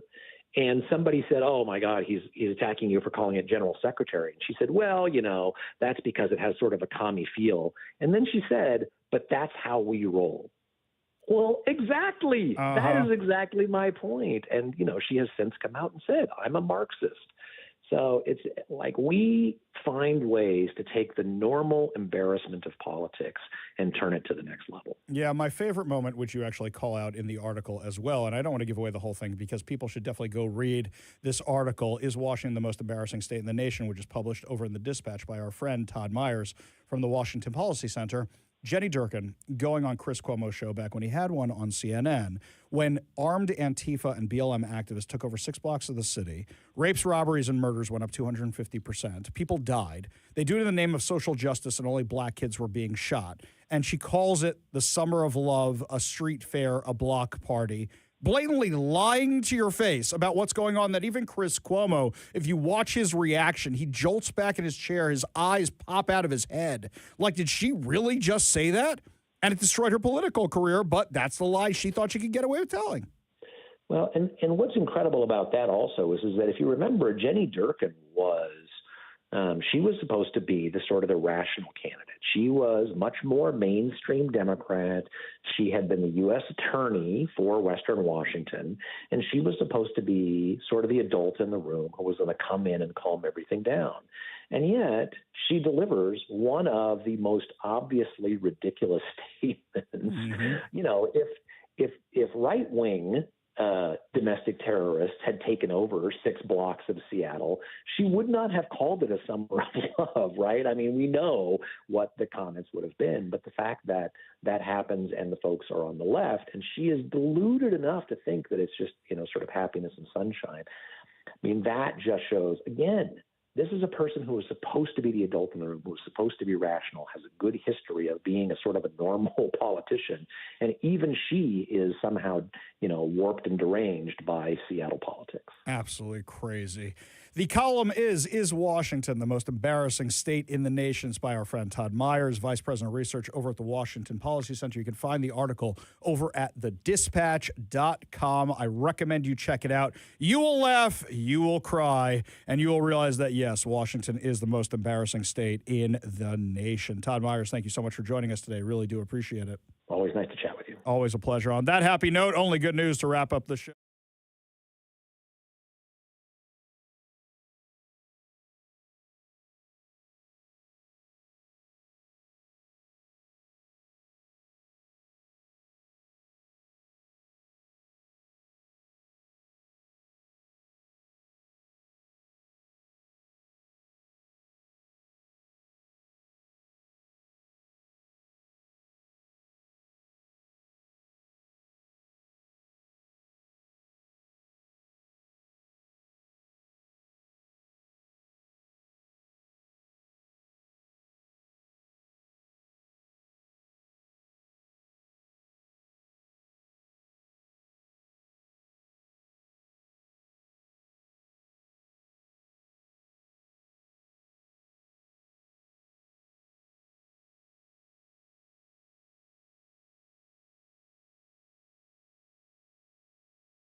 Only good news to wrap up another amazing episode of the Ari Hoffman Show right here on Talk Radio 570 KVI. And I don't think we got the chance to talk about the Oklahoma high school principal last week who was shot while tackling a gunman on campus. Did you see that insane video where he literally takes down the shooter after being crazy stuff?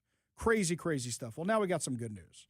According to the Post Millennial, the Oklahoma high school principal who was shot while tackling a gunman on campus was honored by students as prom king during the school's prom night. Kirk Moore, principal of Pauls Valley High School, received a tribute during the school's prom last Friday. Moore, who was injured earlier this month while confronting an armed former student, was greeted with applause as the DJ introduced him as our king and played the song Hero by Nickelback. What, you didn't want to do the Spider-Man one? And a hero can say... Wait, was that the one they're talking about? Or are they talking about the one... There goes my hero, watch it. You know, they all sound the same, all these 90s, early 2000s hero songs. What about...